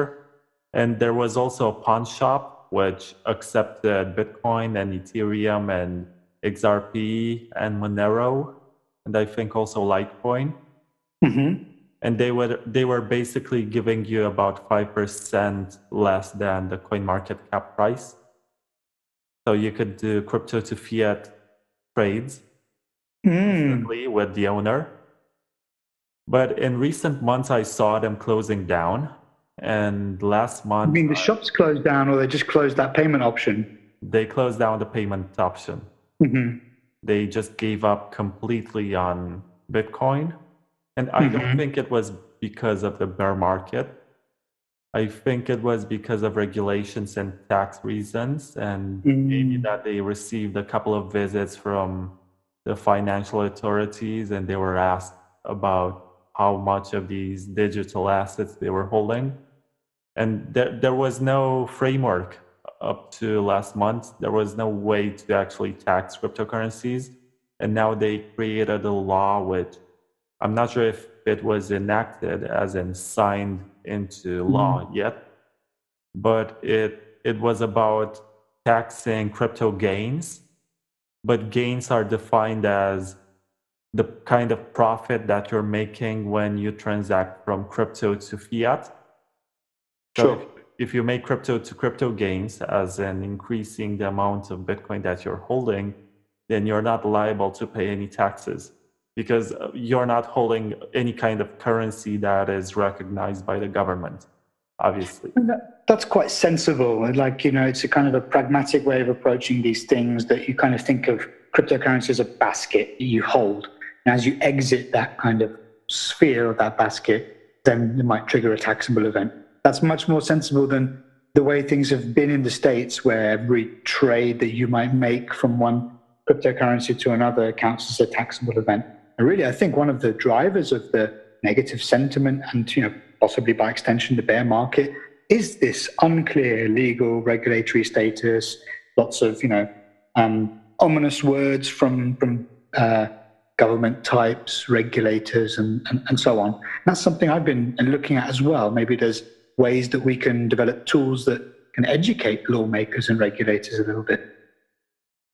Oh, yeah, but as far as I know, most people involved in Bitcoin are not very interested in collaborating with their government, and they just Mm. leave them in the dark, or they leave them with partial or very bad knowledge of the phenomena. Mhm. So they end up hiring all sorts of people whom they think are specialists and actually understand how it works. But Mm. they end up being ill-advised and making the worst decisions possible. And I see sometimes people making fun of governments and how poorly they actually grasp the whole concept of it's actually data, it's code that Yeah. you have stored Mm. on a public ledger. into which you have access with your keys. So in Yeah, this sense, if you describe it like this, you don't own anything but a line of code and mhm. like a password. You have a password, and you can say Yeah. it's like your email address. And how are they supposed to tax your email address? Maybe that Sure. emails are valuable to others, and you can just cede ownership of them to somebody else. But at the same time, you can also describe it as something like, let me think of a virtual currency like M-Pesa, if you heard of it. Uh-huh. Of course. And also, I think in China, they have something with that all-encompassing application. I don't remember. Those are more like payment processors. I was in Shenzhen a few weeks ago, and I was sitting with some buddies having eating some crab, and the meal finished. And on the table, there's a QR code, and they scanned it with their Alipay or WeChat Pay, one of these kind of payment processor things. And I said to them, like, I only had cash because none of my cards work in China. I walked over the border from Hong Kong, and they said, "Oh no, we've already paid. It's done." So they've got these very low friction fintech apps, you could say. They're not, anything peer to peer or inverted commas decentralized. But I think it's a big problem, this kind of lack of education of regulators, because people that are, you could say, Bitcoiners or cryptocurrency aficionados might see governments as a threat and therefore not want to help them understand what's going on.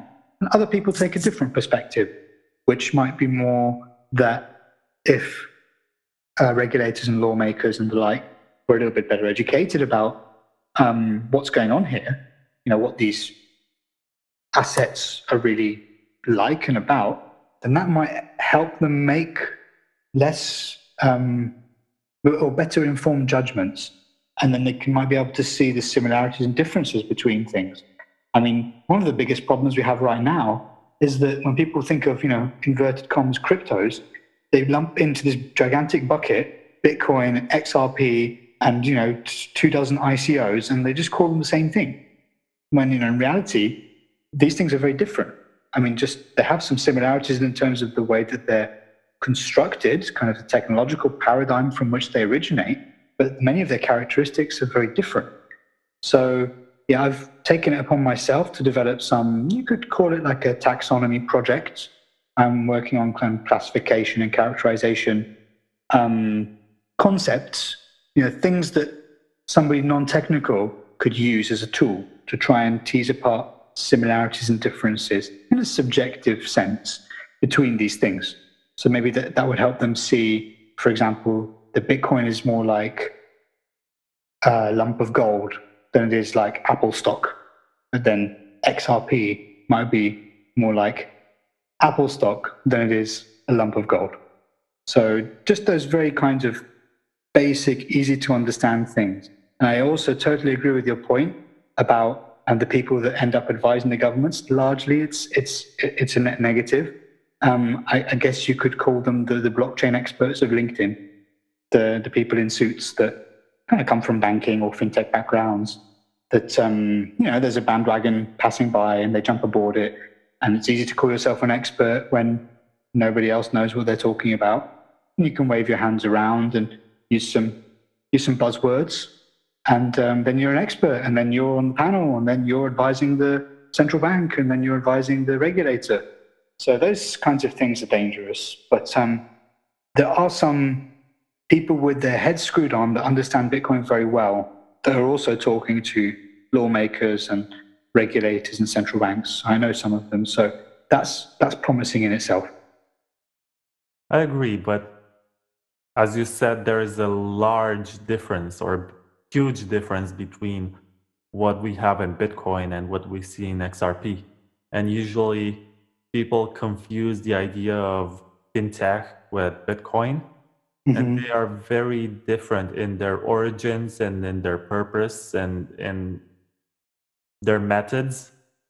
You Oh, cannot absolutely. say that something which comes from the cypherpunk culture and which actually tries to be the kind of wealth that you can possess without having it confiscated. And that's maybe the greatest value that Bitcoin has. And something like that cannot be compared with something that's supposed to be liquid. And by design, it's supposed to be a mean of exchange. Like you said, WeChat and Alipay and all these applications, which, by the way, are so much more efficient than anything blockchain can do. Definitely. Of course, because they're designed for efficiency. They're optimized for efficiency, for performance. Blockchains absolutely suck for efficiency and performance. I mean, if that hasn't become apparent to everybody by now, I guess it will kind of gradually dawn on them over time. These things are not, these cryptocurrencies, peer-to-peer, trust-minimized networks are not designed to be efficient. They're designed to be, they're more like tanks than Ferraris. I mean, they're meant to be resilient. They're meant to withstand external pressure and adversarial conditions.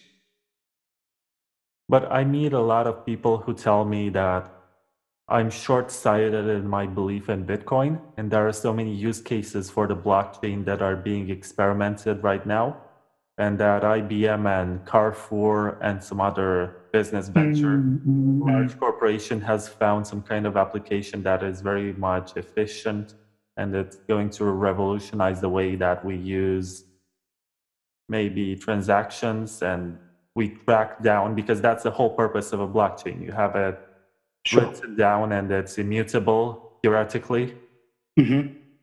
And I don't know, sometimes I'm torn, and I like to listen to them and I try to understand what they're up to, but it's not very often that I get to.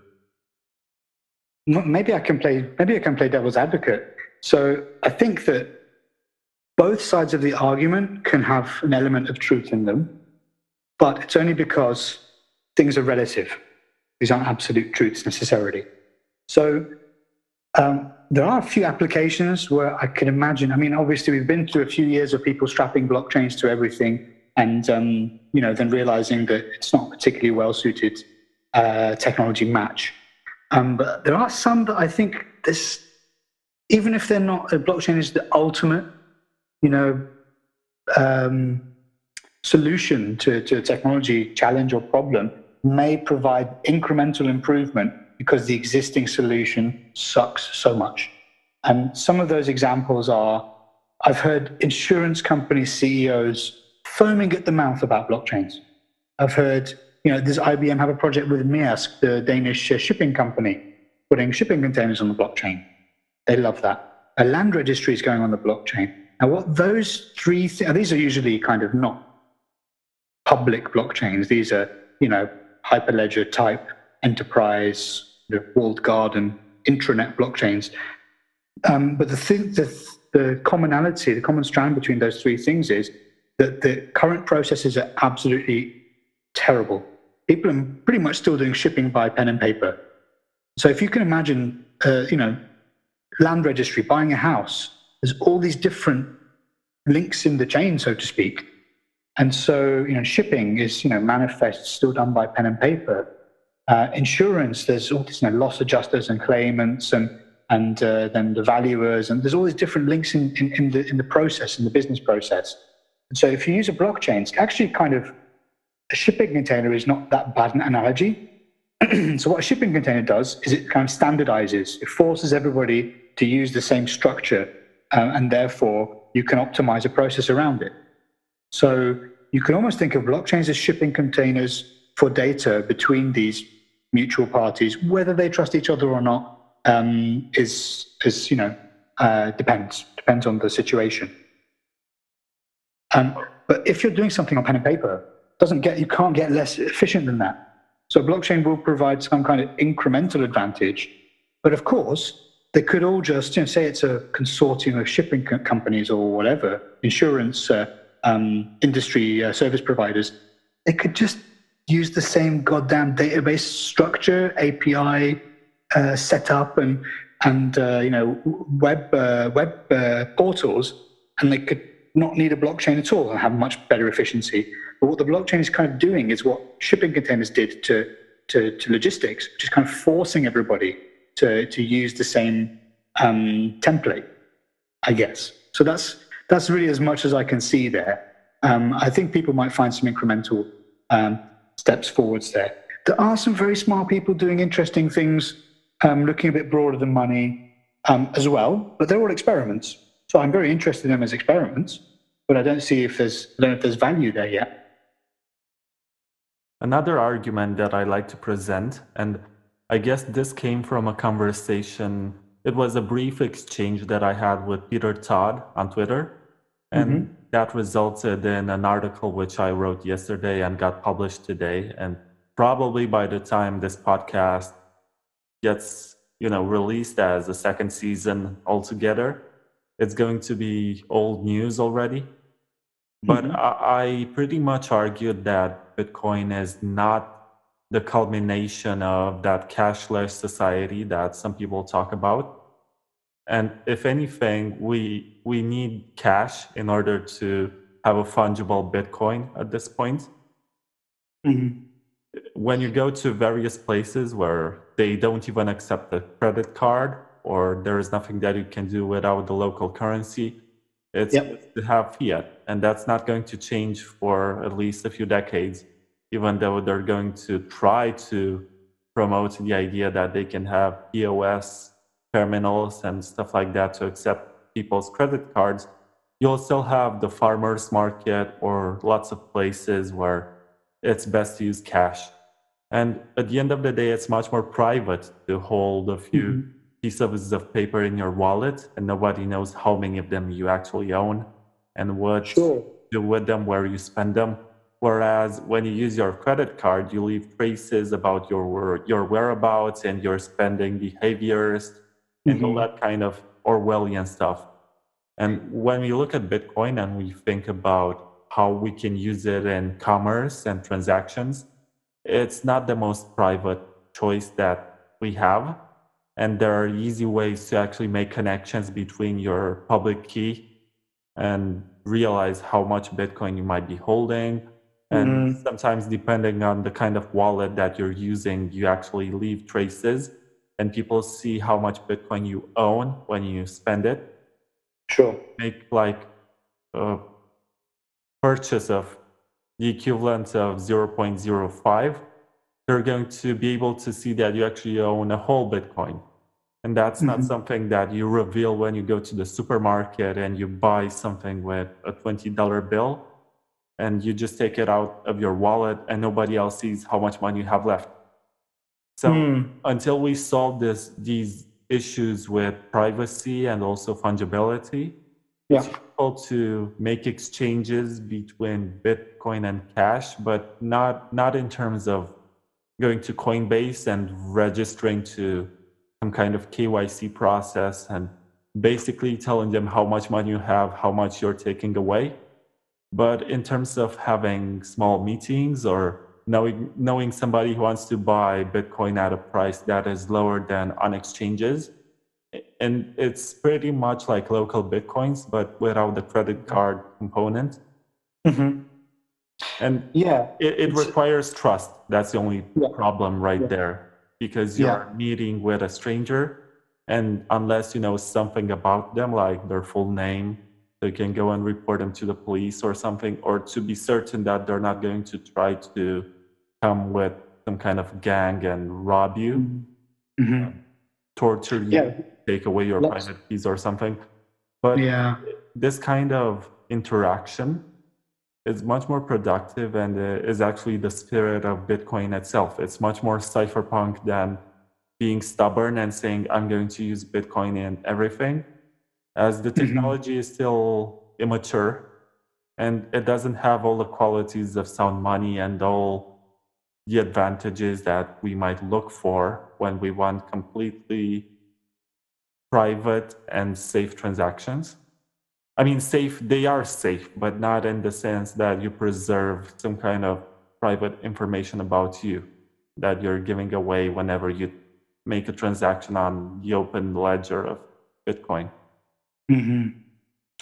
Yeah, lots to unpack there. So let's start with the privacy and the fungibility. So it's interesting that we bring this up because Matt B, who you had on the first season, we're writing a series of articles together in a magazine called In the Mesh, which is Gotenna's outlet to do with the political aspects of decentralized technology. Go tend to make mesh networking devices so that you can transact, say, in areas, or you can broadcast messages peer-to-peer in areas which might be, internet might be restricted or censored, or you're offline or something like that. So, yeah, privacy and fungibility are definitely linked concepts. So the lack of fungibility in the money impacts the privacy of the individual, as you were saying. And so cash is still king in many ways because you can transact without this kind of digital breadcrumbs and this kind of Orwellian super state machine learning monolith learning everything about you and trying to second guess your movements and what have you. And it is, for all of us, if we start to think about how much information we have to give up to move around or to transact online or to do this and that, it's quite horrifying. So, and you really don't know where your data is going. So I told you about how I used to do this travel hacking thing. So I used to harvest air miles on credit cards, which involves getting a card, spending a bit of money on it, getting the reward, cancelling the card, getting another card, and doing that. And I got a letter about 18 months ago from Equifax, the company that does credit reference scoring, and they're very famous for having a huge hack and losing a lot of very sensitive information. I got a letter from them saying, yeah, your data was on our server in America, and sorry. I thought to myself, well, why is my data on your American server? I'm not American. I'm British. Why is it there? And so we don't even really know what happens with the data as it gets warehoused and moved around.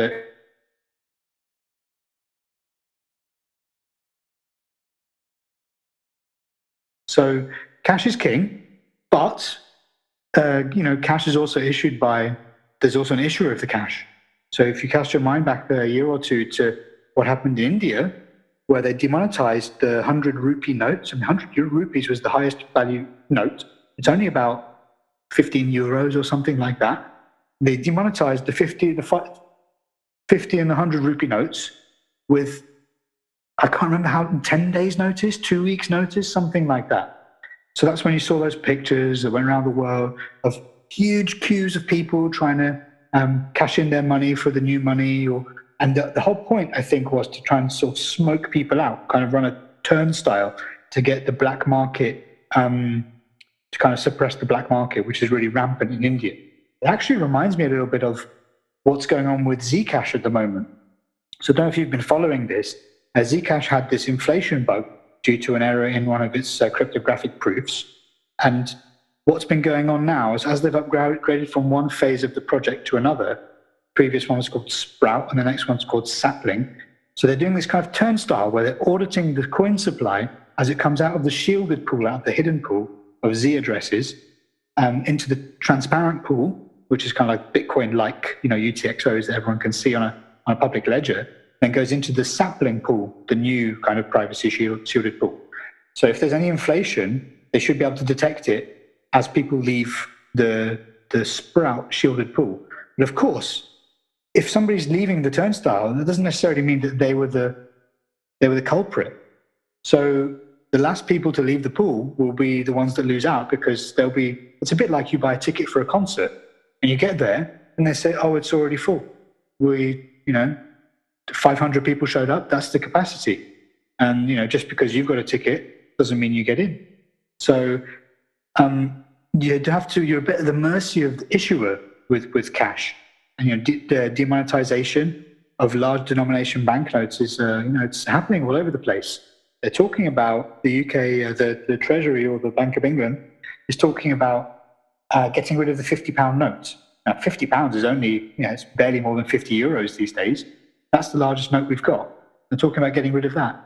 So the denomination of cash is getting lower and lower as governments try to kind of gently push people towards using digital payments. I was having a conversation on Twitter with a friend yesterday about Sweden. So I used to run a music festival in rural Sweden. And this is in a forest in the grounds of a disused mining facility, a few hours outside Stockholm. Kind of in the place where everyone has their cabins in the wood near all the beautiful lakes that you see. It's kind of like Lord of the Rings country. Now, a few years ago, the treasury was stolen from the cash box was stolen from the festival. And they lost several thousand euros equivalent, let's say. And so the festival went cashless. And now this is a small festival, less than 1,000 people in a disused mine. There's no running water or electricity. You have to get all of that from the town. And yet the festival was cashless. And the reason they were so easy to push on to do that is because Sweden is the closest thing that the planet's got to a cashless society. At its peak, 97% plus of all transactions were cashless. And they did try to make a cashless society, but they failed because there are people in society that either can't, won't, or unable to, don't have access to technology to use electronic payments. So in Sweden, they have a system a bit like that WeChat and Alipay WePay and Alipay with QR codes. I think it's called Swish in Sweden. I can't remember. All of the Nordic countries have this kind of thing. So people are very used to paying on their phones, and it's just linked to their bank accounts, and it's all very fintech and centralized and efficient, and you trust the bank because it's the bank. But the problem is there's an intermediary in every transaction. So cash is kind of peer-to-peer, right? Or as close to peer-to-peer as you're going to get with old money. And so what the banks, the Riksbank, the central bank of Sweden, started to worry that you've got all this systemic risk, all of this kind of the stakes of failure of these payment processes is extremely high. If there's a service outage, nobody can do anything. You can't buy your train ticket, can't buy your meal, you can't pay to use the conveniences. So it introduces all of these fragilities in our society, relying on these single points of failure. And back to your point about the cash-led economies, you reminded me of India and Cambodia in particular. So Cambodia is interesting because they do have their own money, the riel, but because the country had very choppy history, very rocky road it's been through. At one point, the United Nations basically took over the administration of the country. I think Australia had a lot to do with it. And a lot of American GIs were based there after the fall of the Pol Pot Khmer Rouge regime. And they brought dollars with them. And I don't know if you've heard of Gresham's law, this kind of economic, inverted commas law, that bad money, no, what is it? There's Gresham's law and there's Thayer's law, which is the opposite. And they're both apparently laws, but they contradict each other. So Gresham's law is bad money drives out good money, and Thayer's law is good money drives out bad money. So I suppose in Cambodia, the country dollarized because Thayer's law was in effect, whatever that means. So they still have their old money, but it's pegged to the dollar. So the currency is de facto the dollar. People like dollars. They prefer dollars to riel.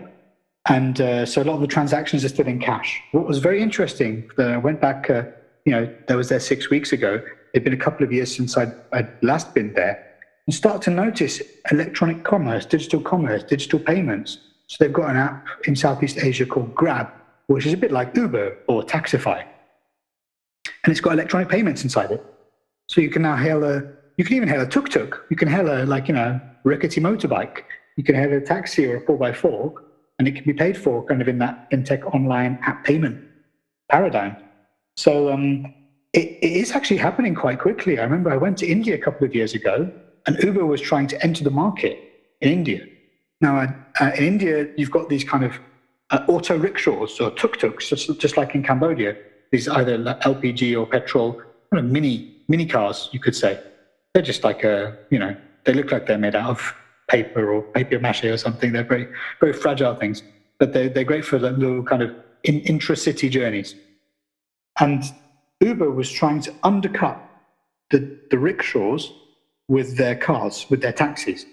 So part of the bargaining process in India, everything is bargaining, just as in Cambodia, these transactional economies. So you would literally get the price, get the expected fare from Uber, and then the rickshaw driver would ask you for 2 or 5 times that because you're a foreigner. And then you just show them the app, and then they would acquiesce. So I suppose there are some kind of price discovery signal advantages to these kinds of electronic payment or electronic platform apps and companies entering these kind of frontier economies. Um, but you're right that there's always going to be a place for cash. And I don't know if you saw the recent guidance from I think it was the IMF this week or the week before. People have been getting in a rage about it on Twitter. You've probably seen it, about this idea that, should a recession or a global downturn arrive, central banks usually have to cut interest rates 4 to 6%, and interest rates are already at basically zero in most of the developed world. So the article, or the position paper, was exploring very negative interest rates, -5%, minus whatever percent. And the way that they're proposing to do that was to kind of make a cashless society so that your money's in the bank, and then your kind of e-lo or your e-pound or your e-crown or whatever then has an exchange rate against the paper money. So you're kind of bifurcating the money into paper and electronic money, and then there's kind of a non-unity exchange rate between them to allow them to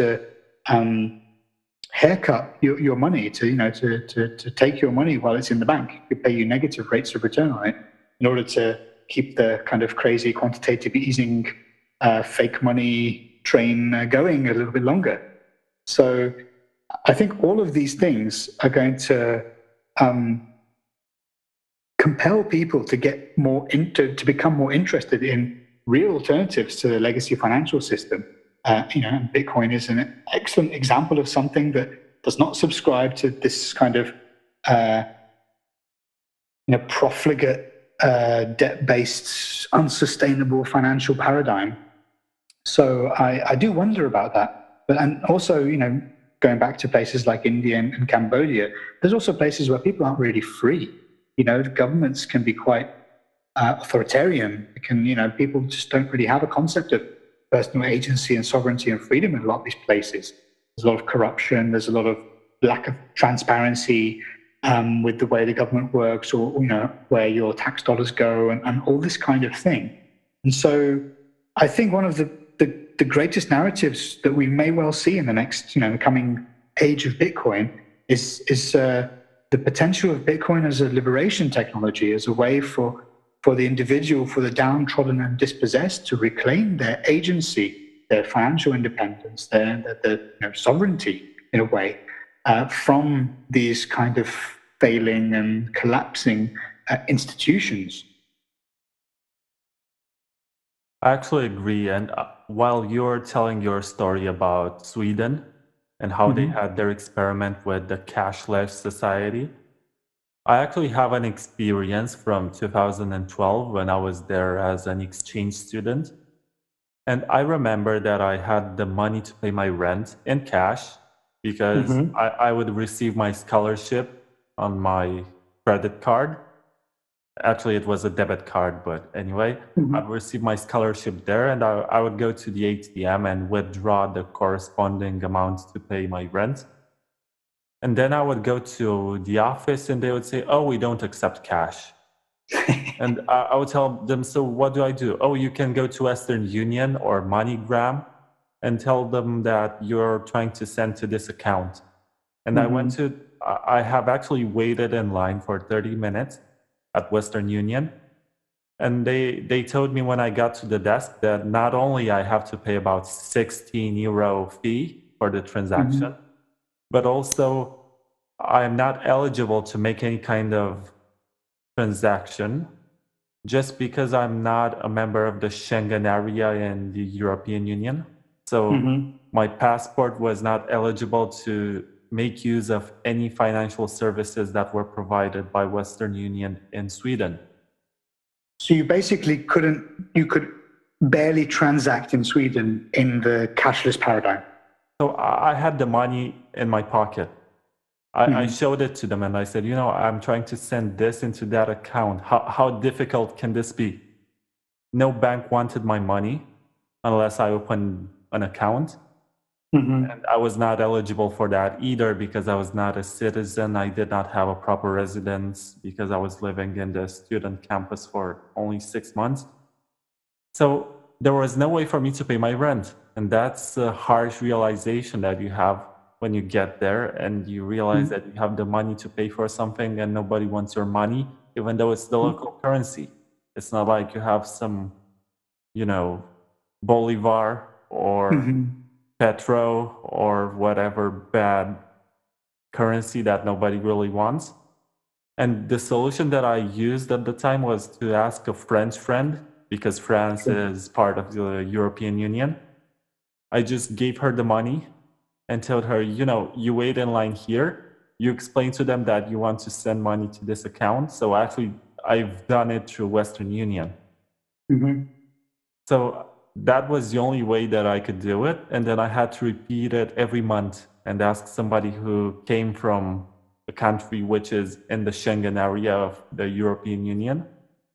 And then tell them, if you have 30 minutes, you can really do me a big favor right now. I would ask them after class, can anyone actually help me pay my rent? And they were intrigued by the idea, and it was ridiculous to them also, as there was no way for me to pay for my rent. And I did not have that kind of online access to my bank account. That's the problem. That service at the time was, I guess, an extra €5 a month to be able to check your balance online and make payments from their online platform. And Mm-hmm. I did not opt for that, and there was no way for me to get that feature unless I traveled back to Romania, and that was expensive. And I did not have time for that because I was attending classes on a daily basis. And Yeah, so you to start to me, see these kind of electronic payment systems as kind of a walled garden, like it's an invitation access. And going back to the conversation I was having with a friend yesterday on Twitter, we were talking about Sweden, and we were talking about people on the street, the downtrodden, the dispossessed, vagrants, homeless people, or sleeping rough, or however you want to look at it.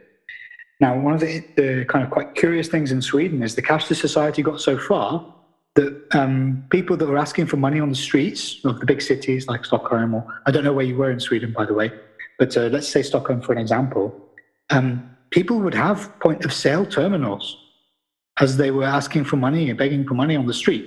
They might be selling a magazine, or they might just be asking for donations. And my friend said that's just crazy because they can be censored, they can be denied access. And that is true, but nobody carries coins and notes with them anymore. So you wouldn't get any donations if you were just asking for change. I mean, in the UK, we still have a cash society on some level. You can still pay with cash most places. Some people like to, some people prefer the convenience of cards and what have you. And so if you see somebody on the street, they're asking for change, they're asking for coins, asking for cash. Whereas in Sweden, they want to swipe your credit card, or they want to get a kind of contactless payment from you. So I thought that was quite curious. But then also, when you're on the street, you might fall into inverted commas the wrong crowd. You might get into inverted commas unsavory activities. And if that then comes back to people on the street are much more likely to get arrested or have problems with the law. And then if you get denied your access to your electronic point of sale facility, then you're kind of in that situation that you were in, where you're on the outside looking in. But at least you had the access to friends that, they're in university, presumably they had, they weren't on the streets, they were, people with access to modern conveniences and the things that we take to be, the trappings of civilized modern life, like a house and heating and food and all of that stuff. But if you don't know people that can help you get your money out of Romania and into Sweden, then you would be as stranded as some of these people on the street might be if they lost their access to their payment processes. I've had a similar experience in France 2 years later when I went there for a scholarship. And I could not open a bank account because I did not have a proper residence as I was living without a contract. And Hmm. that's common with exchange students. You have to look for a place, and the landlord just tells you that they don't want to sign a contract because they want to avoid taxes. And you have spent about 2 months looking for a decent place to live in.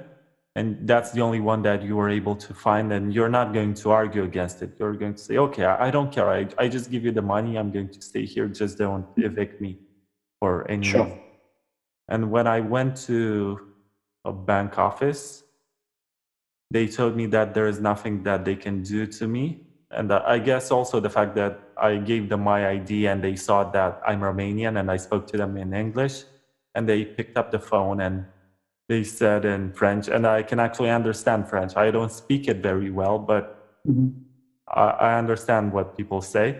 And they said, we have this Romanian citizen and he wants to open an account. And within 10 seconds, they just told me to go out because there is nothing that they can do for me. And 30 seconds before that, they almost appointed me for the next week to come and get my card. But if you don't have a credit card or a bank account in France, you don't benefit from many services. Like if you're a student, you cannot have a transportation card with discounts. You cannot buy certain items or above a certain amount of money. So anything more expensive than, let's say, 3,000 euro cannot be bought unless you have a bank account. But Hmm. it's not like I had that much money. I was actually paying 500 for my monthly rent and, living off what I could buy on discount from supermarkets. But anyway, these experiences have made me appreciate something like Bitcoin, which is not only universal, but Hmm. has the qualities that make it less Orwellian than fiat money, which can be controlled and centralized and censored and confiscated. Hmm. It's terrible when you think about it. We are part of this system that theoretically we are financing it with our tax money and it works for us. But the more we look into it and we see its development over time, we realize that actually it works against us and it doesn't really do much for us in the long term. Hmm. And Yeah, I think you get that. to this point at one moment in your life when you have to choose between becoming a high ranking politician and trying to change the system according to your views, or doing some kind of grassroots politics in your community and trying to convince people that it's a good idea to move away from this financial system and maybe have some kind of reforms that you come up, or you can take care of yourself and you take it upon yourself to handle everything, and it becomes a matter of agency and self-discovery and individuality and independence. And Mm. you try to educate others into using the same kind of attitude, hoping that the government someday will turn towards you and try to negotiate their position and maybe bring a change. So it's either you join them trying to change something, or you express your individuality in ways that they cannot censor and hope that at some point in the future they're going to maybe just listen to you and try to adapt their way of conducting affairs according Hmm. to your expectations. Yeah, there's another lens you can look at this from. Your experiences and the experiences hypothetical experiences we were talking about with people who are kind of on the outside. And you can kind of think of cash facilitates an informal economy as well as a formal one. You were paying your rent in cash because the landlord wanted cash for he was looking to do some informal business, you could say. Um, and digital payments, credit cards, bank payments, and so on, they don't really exist in an informal economy. Everything is very tightly observed, recorded, and regulated. Recorded. Whereas something like Bitcoin, being peer to peer, even though the ledger is open and it's public and everyone can see every transaction and so on, it does allow for an informal economy to be built around it, as well as a formal economy. I mean, you've all seen those. We've all seen those guys in suits from institutions that talk about Bitcoin as a the herald of a new asset class, and how it's they're building financial products based on it, and so on. So I also think there's another side of it as well, which you're also getting at, which is kind of the potential of Bitcoin as a kind of a guerrilla technology, something that can tilt the balance of power back towards the individual or the small group collective community, and perhaps leave a little bit less power for the larger institutions, the national governments or the state apparatuses and so on. And that's actually kind of the theme of the work that I've been doing with Matt B is kind of looking at Bitcoin as a way to kind of opt out of, let's say, a political situation that you don't philosophically agree with, or how to have an alternative when the money of the territory that you inhabit is being debased by mismanagement, or Cantillon effects where people are printing money to line their own pockets and debasing everybody else's money. We spoke about hyperinflation in Romania and Iraq. That's kind of how those things go. The voracious appetite of the state printing press when too few hands are operating it with too little oversight. And so having this kind of, as you said, I really like Nick Carter's description of the assurances of Bitcoin, where he talks about, can't remember the exact terms for all of them, but kind of like open entry, it's kind of permissionless entry. Anyone can participate in the network. The censorship resistance, the seizure resistance, the counterfeit resistance, and the free exit. And those are the kind of the most important characteristics for people that live in places that aren't that free, where the government or some other powerful entity is making their lives worse. It's got too much power. It's making decisions that don't have the best intentions for the people in mind. And I think that going back to that point of Bitcoin being a liberation technology, I think that it's gradually dawning on people. Maybe the bear market has some upsides. Nobody likes to feel poor, but maybe the kind of the narrative of a couple of years ago of like Bitcoin is a get rich quick scheme, or it's the highest investment in history, that seems to have faded a little bit. Now instead, people are talking about Bitcoin being a kind of a financial instantiation of free speech, or a code-based instantiation of free speech. And I think that's really important. And what we see now is more and more in the last, let's say, 12 or 18 months since I started thinking about this stuff with Matt, which is a kind of an open initiative called Reaching Everyone. More and more we're seeing now all kinds of different ways of communicating, of nodes communicating, of transactions being broadcast, of private keys being passed between each other. Think about the ones that we know about, like hardware wallets, and then open dimes are kind of like a little cypherpunk version of a disposable hardware wallet, like a bearer asset. So you could make a transaction on a little USB key that has some additional security, and that transaction can say, I'm going to buy your car, and the price is 0.1 Bitcoin. I put 0.1 Bitcoin on my open dime. I hand the open dime to you. Now you own it. You can verify what's on there. Now I own your car and you own that. Now to the blockchain, to all these chain analytics companies that are providing services to governments and what have you, nothing has changed on the network, but the possession of that digital bearer asset has changed. So there's all kinds of interesting things going on now. I don't know if you've been following the latest experiments with ham radio. So Rodolfo Novak, who runs CoinKite, who make Open Dime and Cold Card, he started off a little bit of a trend with ham radio. So he broadcasts a private key, salted private key, over ham radio, over public long-range radio. Nick Szabo and Elaine Ho were working on something with weak radio, that could broadcast tens or hundreds of kilometers to go deep into censored areas. LoRa and LoRaWAN mesh networking devices can provide alternatives to people where the internet is being censored. So there's really like a huge proliferation of ingenious solutions going on right now. In my opinion, it's the most exciting thing in the Bitcoin space. Is this kind of mass expansion of the ways that people can transmit the information once they're on the network. Now, it doesn't quite take care of the on and the off ramps, to get from your local currency or whatever you hold in your hands into Bitcoin. And that part we need to figure that one out. But I do pick up some lessons from these travels that I've had.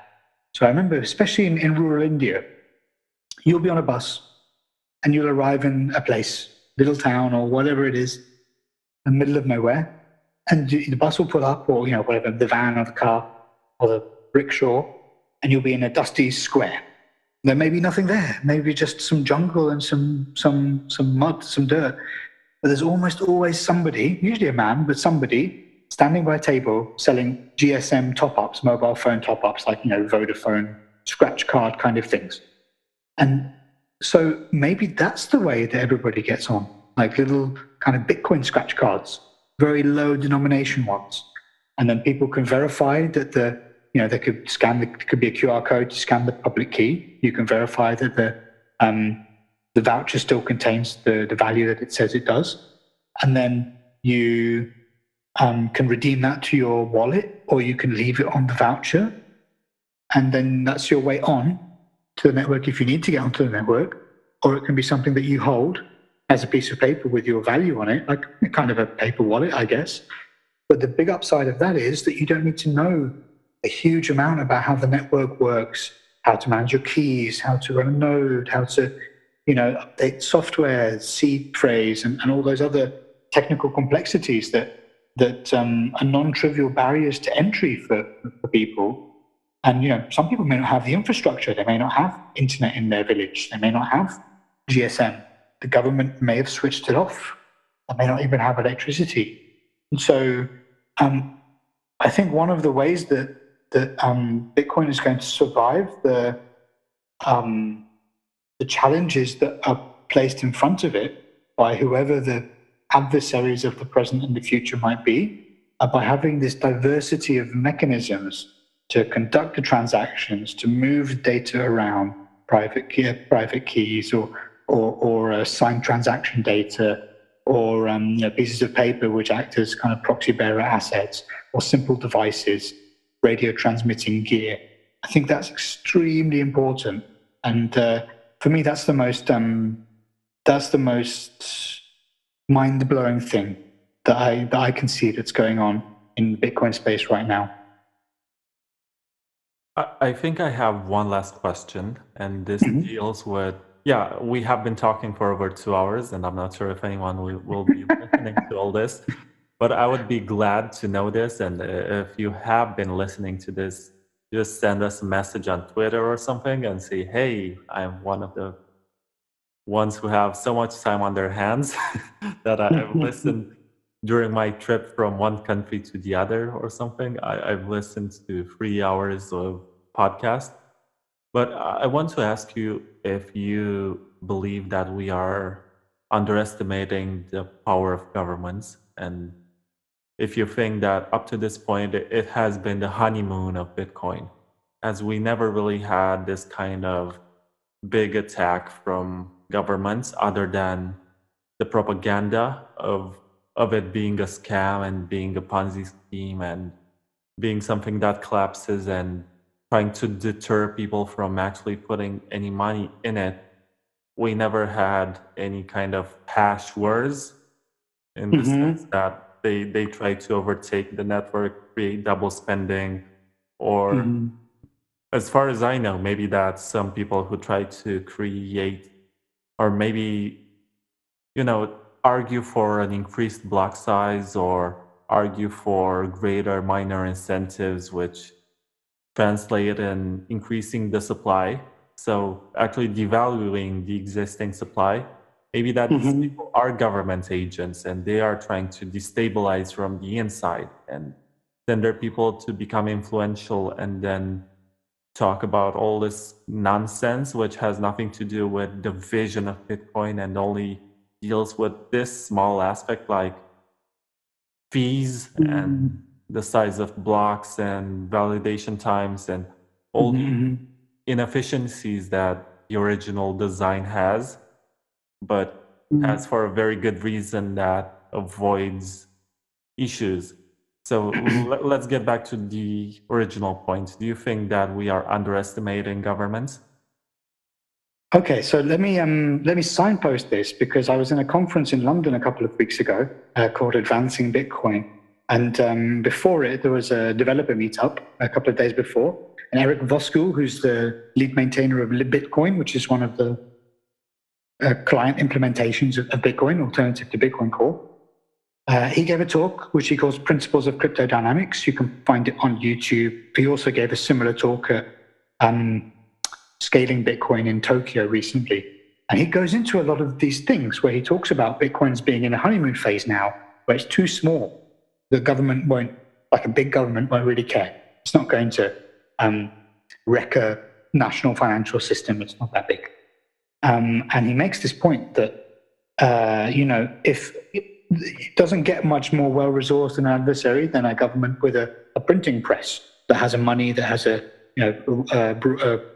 significant liquidity. So I saw actually a graph today on Twitter, which was a comparison of the security spend of Bitcoin, the amount of money it costs to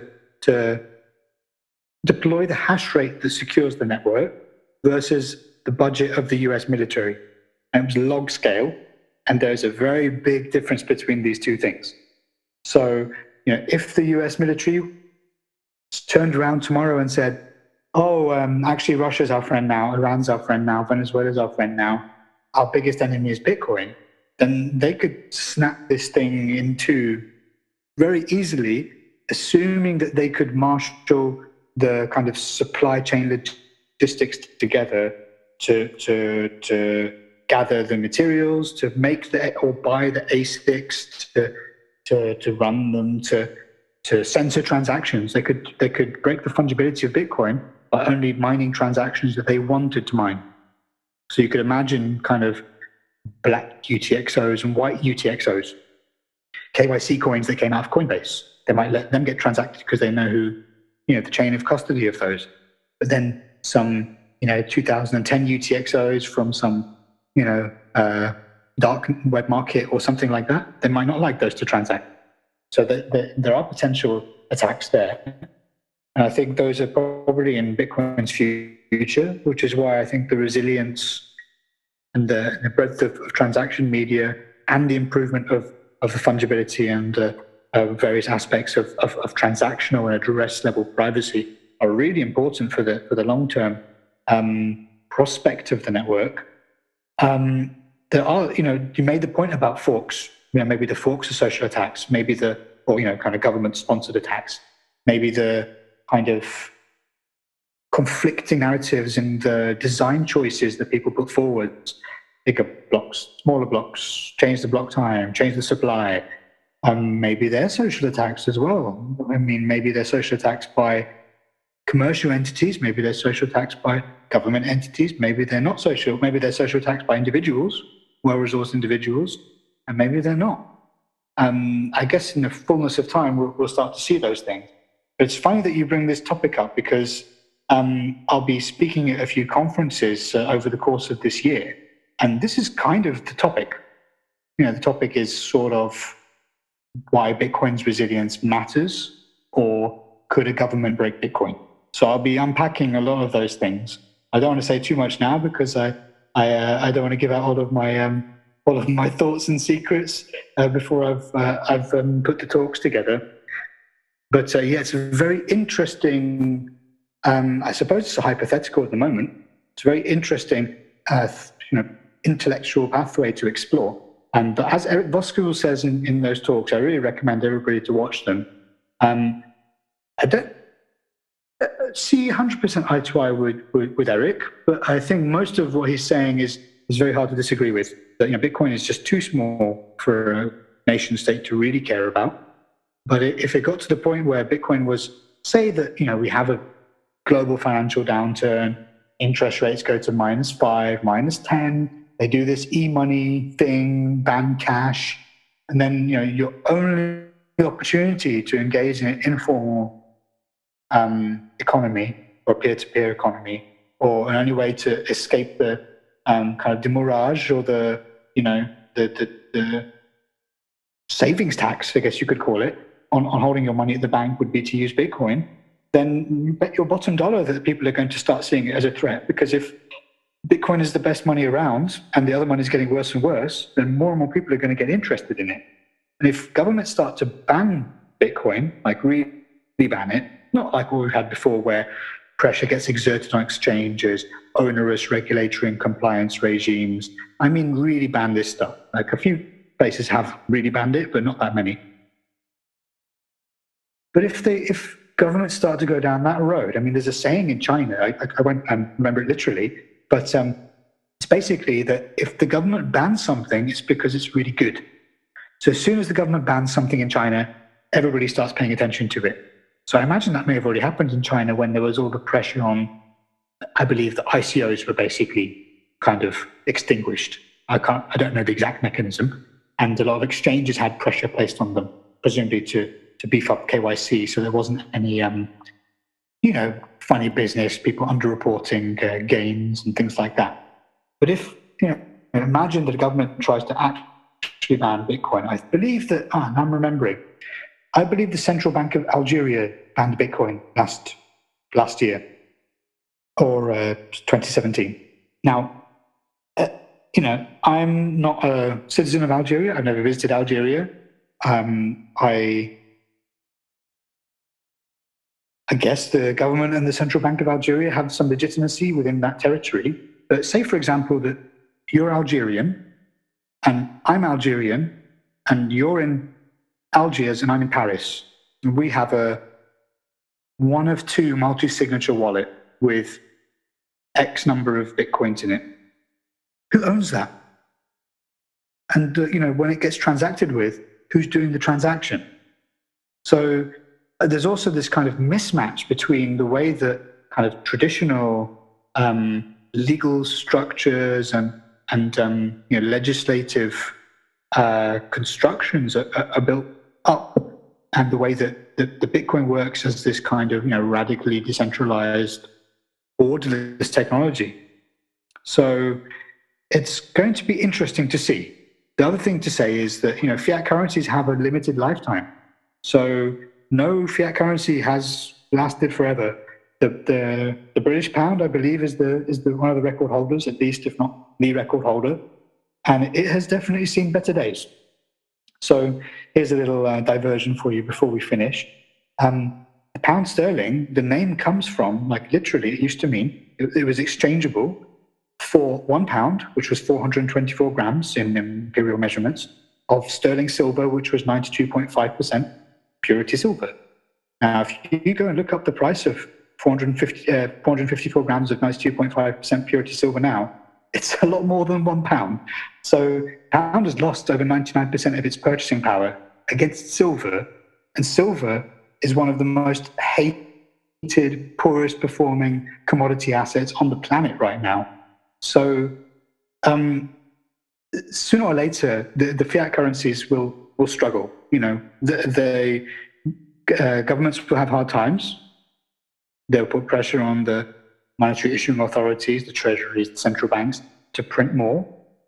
Or there'll be this kind of, electronic money, negative interest rate, rehypothecation, quantitative easing chicanery. And the Bitcoin, as what's that saying? That, you can be the prettiest mare in the slaughterhouse or something like that. Bitcoin may not be perfect. There's lots of problems with Bitcoin, lots of limitations, lots of inefficiencies, lots of frustrating things and design choices, which are pretty much locked in now by the intersubjective consensus between the network stakeholders. But I don't know if we're going to get a better shot at something that provides a genuine alternative to the kind of perpetual mismanagement of state money. I really don't know if we're going to get that. I also think I want to ask you something more, and maybe that this will be the closing thought that we are going to be having in regards to foreign policy and how Bitcoin, despite being the place where ideologically, at least, Bitcoin, I'm sorry. So, despite being ideologically the place where Bitcoin started, United States doesn't really, in terms of foreign policy, doesn't really believe in the values of Bitcoin. And you can see how it's being used in Venezuela, which is under financial embargo by the United States. And it's being used in Palestine, for example, which I guess the United States does not want to support or acknowledge due to their partnership with Israel.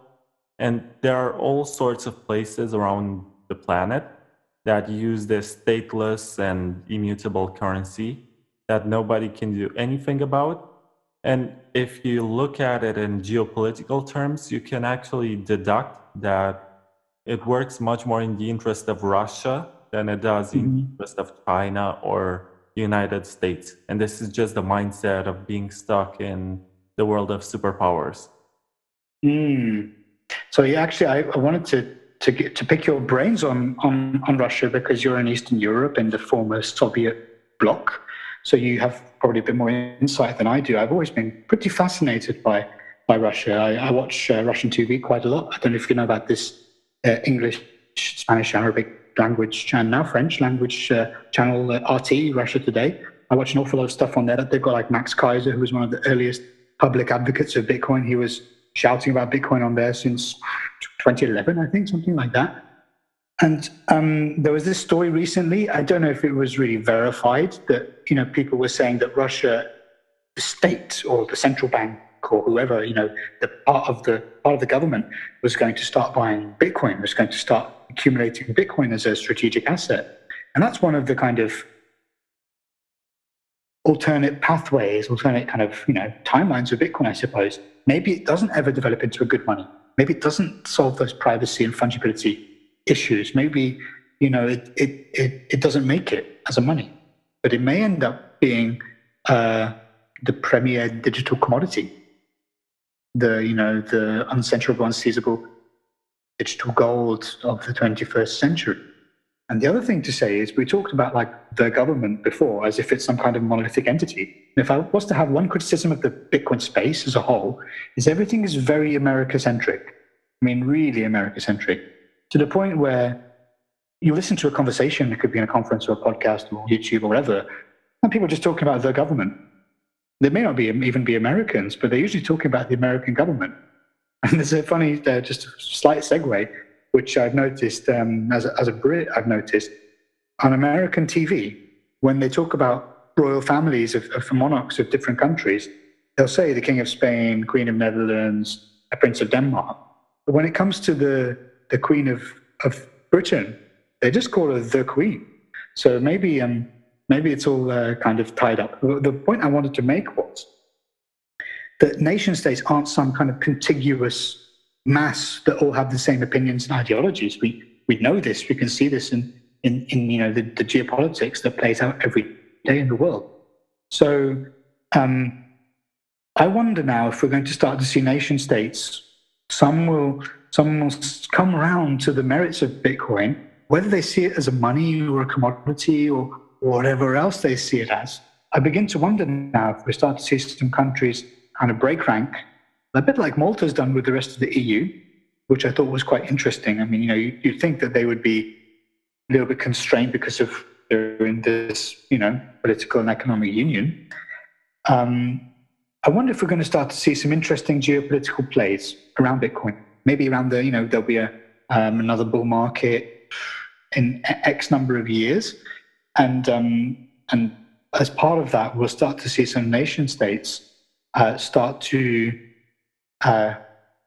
pound the table or talk up their bags, however you want to think about it. And as you said, if America is going to have this, the government of America is going to have this hostile perspective towards Bitcoin, then that kind of opens up a counterpoint, a little bit of um, an opportunity for for the bloc of nations which is not favored by the Western consensus or the Anglo consensus, whatever you want to call it, the Atlantic consensus, I guess you could say. The Russias, the Chinas, the Irans, the Venezuelas. Then maybe there's something there for them.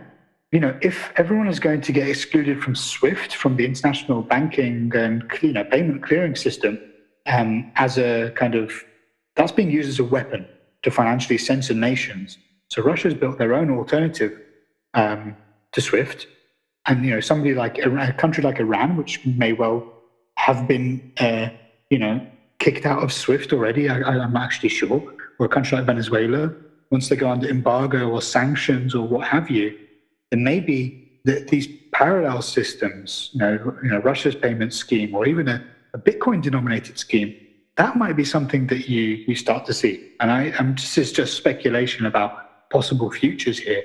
But remember what we said earlier about Bitcoin being a Rorschach test. Different people and different, entities that come from different perspectives will see different things in the potential and the possible futures of Bitcoin. And I think that may surprise some people when we see some very powerful, could be governments, could be corporations, could be wealthy individuals, start to use Bitcoin or leverage Bitcoin or take advantage of the features and the characteristics of Bitcoin in unexpected ways. So I'm really looking forward to seeing that. Yeah, me too. That's part of the thrill in this ride. Mm-hmm. Maybe that sometimes we get distracted by price action, or we look at conflicts that go on every day on crypto Twitter, how people change their opinions and how they come up with new ideas, and how we see a change of narrative in terms of what we see in different projects and how they are presented to the average consumer. But at the end of the day, if we think about the grander scheme and we think about what it's going to be like in 10 years from now, like, for example, you look at CoinMarketCap, which we both agree that is a bad metric and maybe a toxic actor in this environment, but it's useful. Yeah, not only that, but I think the metric of market cap is also not very useful. But nevertheless, you look at CoinMarketCap and you have this historic view to see which assets existed 5 years ago or when the website was launched. And you're going to see PeerCoin, you're going to see Namecoin, you're going to see Mastercoin, and all these projects which no longer have support or have been abandoned for a long time. And I believe that 5 years from now, we're going to see many projects like, I don't want to speculate on names, but maybe something like NEM, maybe something like NEO and EOS, and all these projects which have a lot of money, have raised a lot of money from ICOs and sustain themselves at the top according to how much they own right now. And they try to attract many more investors through their marketing campaigns. But their approach is not really sustainable, and they don't provide anything of value at the end of the day. So I guess they're going to disappear, and we're going to see maybe a new wave of entrance in this space, or maybe we are going to see a greater agreement that we have like 3 or 5 legitimate projects which actually have a viable long-term plan. There will always be more. There will always be more, just because of entropy. The incentives exist. People will create new projects. It's so easy to issue tokens. It's easy to fork a network and fork the UTXO set, airdrop those tokens. I just don't see it. There may be consolidation, like the most important networks become more important, but there will always be. I think it's just going to be more and more. It's just entropy. There's only there's a small number of more orderly states, and there's a larger number of disorderly states. And by the way, you mentioned NEM. they're not that well capitalized anymore. There was a news story not so long ago that their foundation has run out of money. So I guess that's the problem when you rely on these kind of centralized command and control structures that, you require money for marketing, to pay for conferences, to go and pump the price, to get people excited about your thing. And maybe that's the feature, and one of the greatest features of Bitcoin is there is no marketing team. There is no, I mean, there is a foundation or two, but they're not real. It's not intrinsic to the network. There's no leader. There's no, there's none of those kind of uh, endogenous single points of failure, you could say. Anyway, in regards to my statement before this, I was about to conclude that no matter which projects go away and which ones get created along the way, we are always going to have Bitcoin. And that's why this podcast is called a Bitcoin Takeover. And I'm certain that in spite of all the market dynamics, we will always have Bitcoin. And the survival of this whole, what they call nowadays, blockchain industry relies on the success and sustainability of Bitcoin. And as long as it's still there, it's still functional, other projects and other people who speculate on this success are going to create much more and establish this framework through which they make money. But it's essential, even in the case, I had this argument with a coworker from Crypto Insider who is much more on the side of permissioned blockchains and how blockchains can be used in fintech and in various industries around the world. And he told me, it's not all about Bitcoin. And I asked him, how are you going to market a blockchain to a business unless you point out to the original use of the blockchain and say, this is what they use in Bitcoin? And when you stop doing this, and if Bitcoin fails tomorrow, you're not going to have the same kind of enthusiasm from businesses which embrace the blockchain. They're going to say, oh, it's flawed. Why should I use this? It was proved to not be viable. It had these issues or these loopholes that people did not see for a long time, and they were discovered yesterday or last week. And look, it doesn't function. I don't want to deal with this. But as long as Bitcoin exists and is successful, then there is a lot of room for lots of side projects to be created and be experimented with. Yeah, I guess, but then, the counterpoint to that, I totally agree with you, but the counterpoint is that people always try to make analogies with what's come before. So there was the concept of the information superhighway in the 90s. There was versus the internet, the closed information superhighway, the corporate intranets versus the open internet. Then before that, there was VHS and Betamax, which was the videotape protocol war, you could say. And then there were the protocol wars around the standards of the internet from the 70s onwards. So maybe you'll see this thing where people will say, but Bitcoin was blockchain 1.0, it was Betamax, and our blockchain is blockchain 6.7, it's DVD-R or Blu-ray or whatever you want to call it. So I just think that we're always going to see people try to develop mutated strains along the lines of the Bitcoin blueprint, borrowing sometimes more, sometimes less of the characteristics of the, kind of elements of the Bitcoin protocol on the network.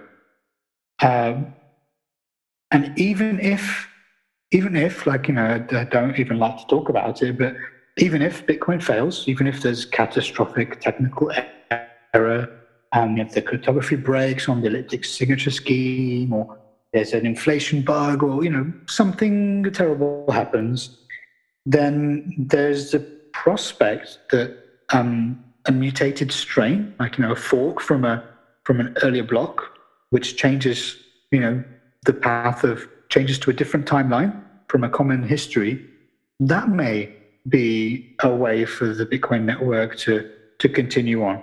I know that sounds like almost like heresy in the present day, but we've got to bear in mind that Bitcoin is still a grand experiment. We're 10 years into a grand experiment, and nothing is certain. Success is not guaranteed. I mean, we're all willing and hoping and working for Bitcoin to succeed. That's extremely important, I think, for not just for us in the Bitcoin world, that are interested in cryptocurrencies or what have you, or the kind of techno libertarian utopian fantasy or whatever you want to say. I think it's genuinely important for humanity that we can return to this sort of sense of an asset that you own that's not another counterparty's liability, that it's not some kind of financial Rube Goldberg machine that's built upon promises to others and obligations that come due. I think that's really important for the whole planet. I agree. And tell me, how can you be contacted on Twitter as you shared all these interesting insights? And maybe that people will want to call you and invite you to conferences. And how can they do that? Sure. So yeah, I spend all day every day on Twitter, and so my thing is called Parallel Industries. So the first 11 letters, I think, are Parallel IND. That's the handle on Twitter. And I've got a website which is PLLEL.com, nice and short. And I pretty much put everything through Twitter. If it goes on my website or it goes on Hacker Noon or some other outlet in the mesh, things usually go to Twitter first. So, I mean, if you're interested in Bitcoin and you're not on Twitter, what are you doing with your life? So if they don't have Twitter, how can they contact you? Do you use email or Sure. Yeah, they can. LinkedIn? I mean, I have the same handle on Telegram as well. They can contact me there. I've got an email address. So if you go to the website, PLLEL.com, then you can find an email address to contact me there. And yeah, I'm pretty easy to find. So my name is Wasim Al Sindi. There's only one person with that name. I think I'm the only Wasim that's really doing anything in Bitcoin as well. So I'm usually pretty easy to find. And if you look up, maybe you want to look up some of my projects. The names of those are a Forkonomy, like astronomy, but with fork. I have a project that's called Reaching Everyone. I have a project that's called Token Space. I have another project called Thousand Dotes, which we didn't talk about today. But yeah, those are all things that I'm outputting material and giving talks about and stuff like that. And the last thing, if you don't mind me plugging it, we're a kind of non-profit organization that's subsisting on donations. So if anybody's interested in helping us expand what we do and push things forwards, that would be really helpful. So feel free to get in touch. Okay, thank you very much. And this was very lengthy and consistent. And people are going to find a lot of information to dig into, and maybe they're going to have a big revelation with the time machine theory about forks being parallel universes that we explore at this moment in time. And yeah, I mean, I'd congratulate people for getting to the end, I'd say. And there's a lot, and I hope this second season is going to be much more successful than the first one, but that's a lot of wishful thinking. Anyway, I thank you very much for your time. And I know that you work on a lot of projects, and it means a lot when you get to talk to somebody as busy as you are for 3 hours. That's something impressive. Oh, it's a pleasure. It's nice to unpack these concepts and ideas in detail. And also, you're a very thoughtful person. So that's what I got from the first series. So it's just very nice to be able to get into the weeds, into the nitty gritty, and not be so worried about, hitting all the major talking points of the day or whatever. Oh, sure. I hate watching the news and commenting on it because I know that tomorrow it's not going to be as relevant. It just passes. It's so consumable and easy to digest that it doesn't really leave you with the kind of intellectual input that makes you richer. I don't think people who read the news every day get too much out of it. It's much more useful to understand how the history of our societies and species actually went out, and then you're going to see patterns and you're going to understand common events and news in a different way, and you're not going to be as interested maybe not on a daily basis, as interested in following what who said what and what they announced and stuff like that, you're going to have a larger perspective on society and on your life as a whole. Maybe Mm-hmm. that there's a point where we appreciate our time in this world to a greater extent and Mm. quantify it in terms of how much can I do and how great can that activity of mine be in this limited amount of time that I have. One thing I'll say about the news is, like, occasionally I'll pick up a newspaper. Sometimes I'll watch the news on TV. And the news is an interesting tool for understanding what other people are hearing and listening and reading about. I don't see much more in it than that, really.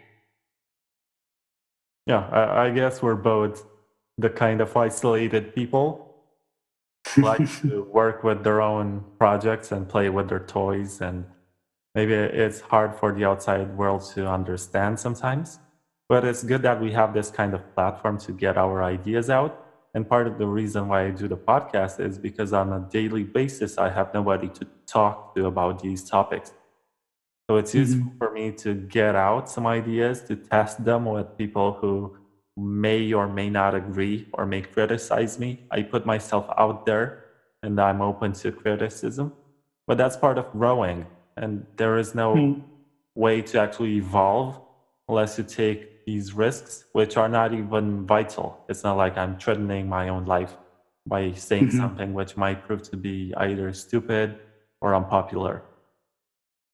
If you spend your life in the shadow, and you know, being scared of your own shadow, being worried that other people are going to think you're an idiot because you think this and you said that and you act this way, I mean, it doesn't seem like much of a way to live.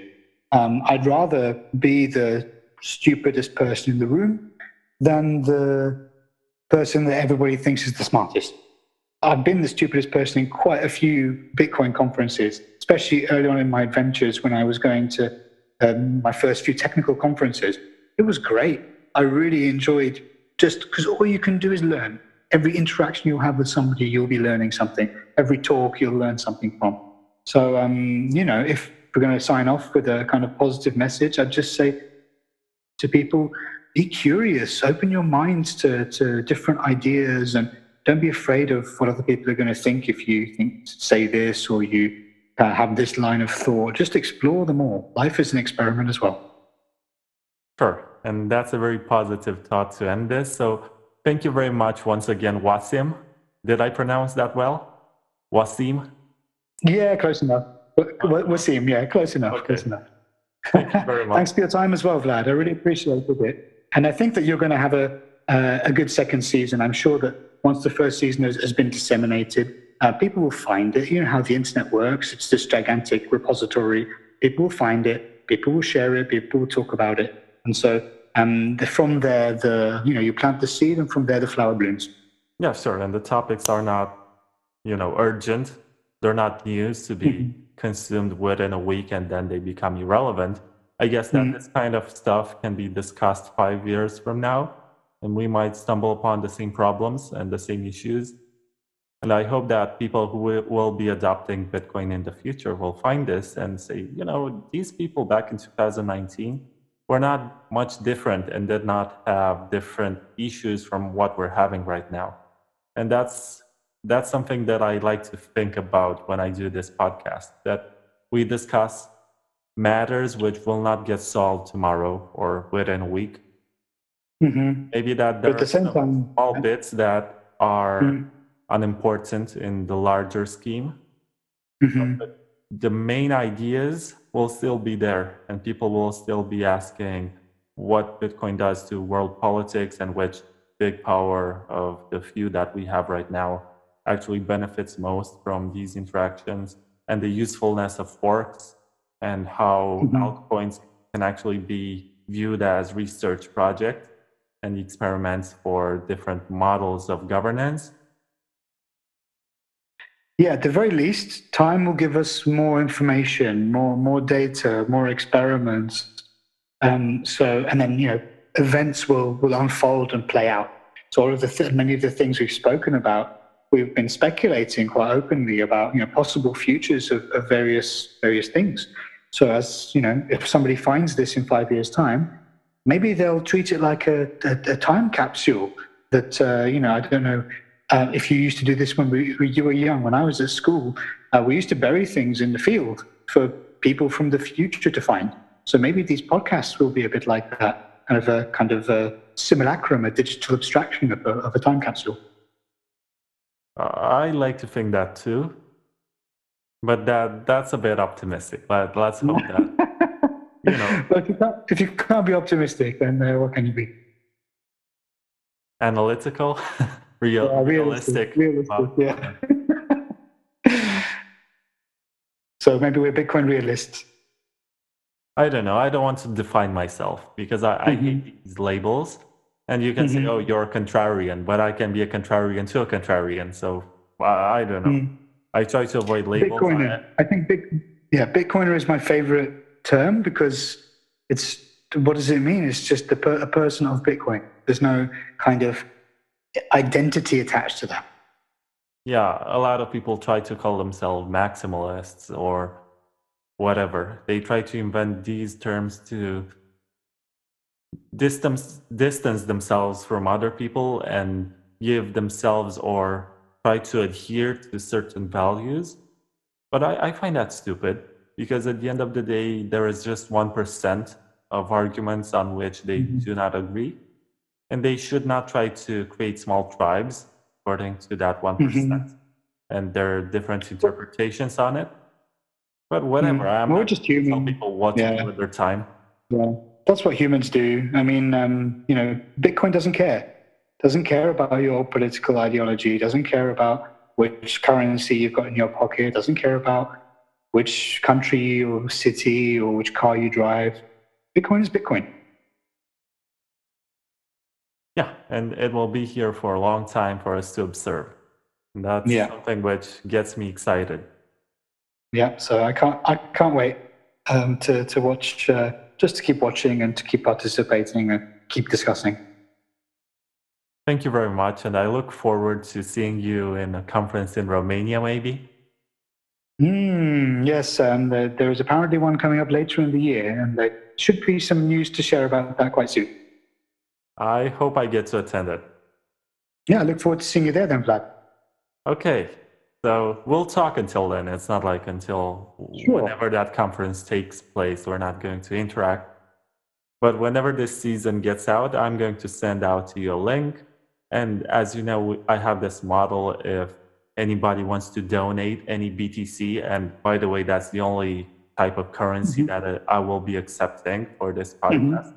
I don't want to start a Patreon. I thought about it, but really, that defeats the purpose. It's the Hmm. Bitcoin takeover, it's Bitcoin only. And if anyone Hmm. donates anything, 50% of the donation is going to get to the guest or a charity of their choice. That's the model here. Great. Well, I would probably put it towards reaching everyone to this project where we're trying to develop strategies, mitigations, and tools for the dispossessed. Sounds interesting. But Hmm. that's your affair. It's like I give you 50% and I don't care what you do with it after that. That's the Well, point of that's financial that. sovereignty. Yeah, sure. Well, that's where it's going. I mean, the most interesting thing we've been looking at recently, probably we'll do some hackathons in this over the summer, is sending data over sound waves. That's my newest fascination. So I'd probably put it into doing a little bit more work on that. Okay, Mr. Polymath. Or Renaissance man. I think Yeah, Doctor Polymath, actually. okay. That's very reverential. I'm joking. I'm joking. All right. Thank you very much for your time, Vlad. I really appreciate the conversation. It was super interesting. Likewise. Talk to you later. All right. See ya. Bye. Bye.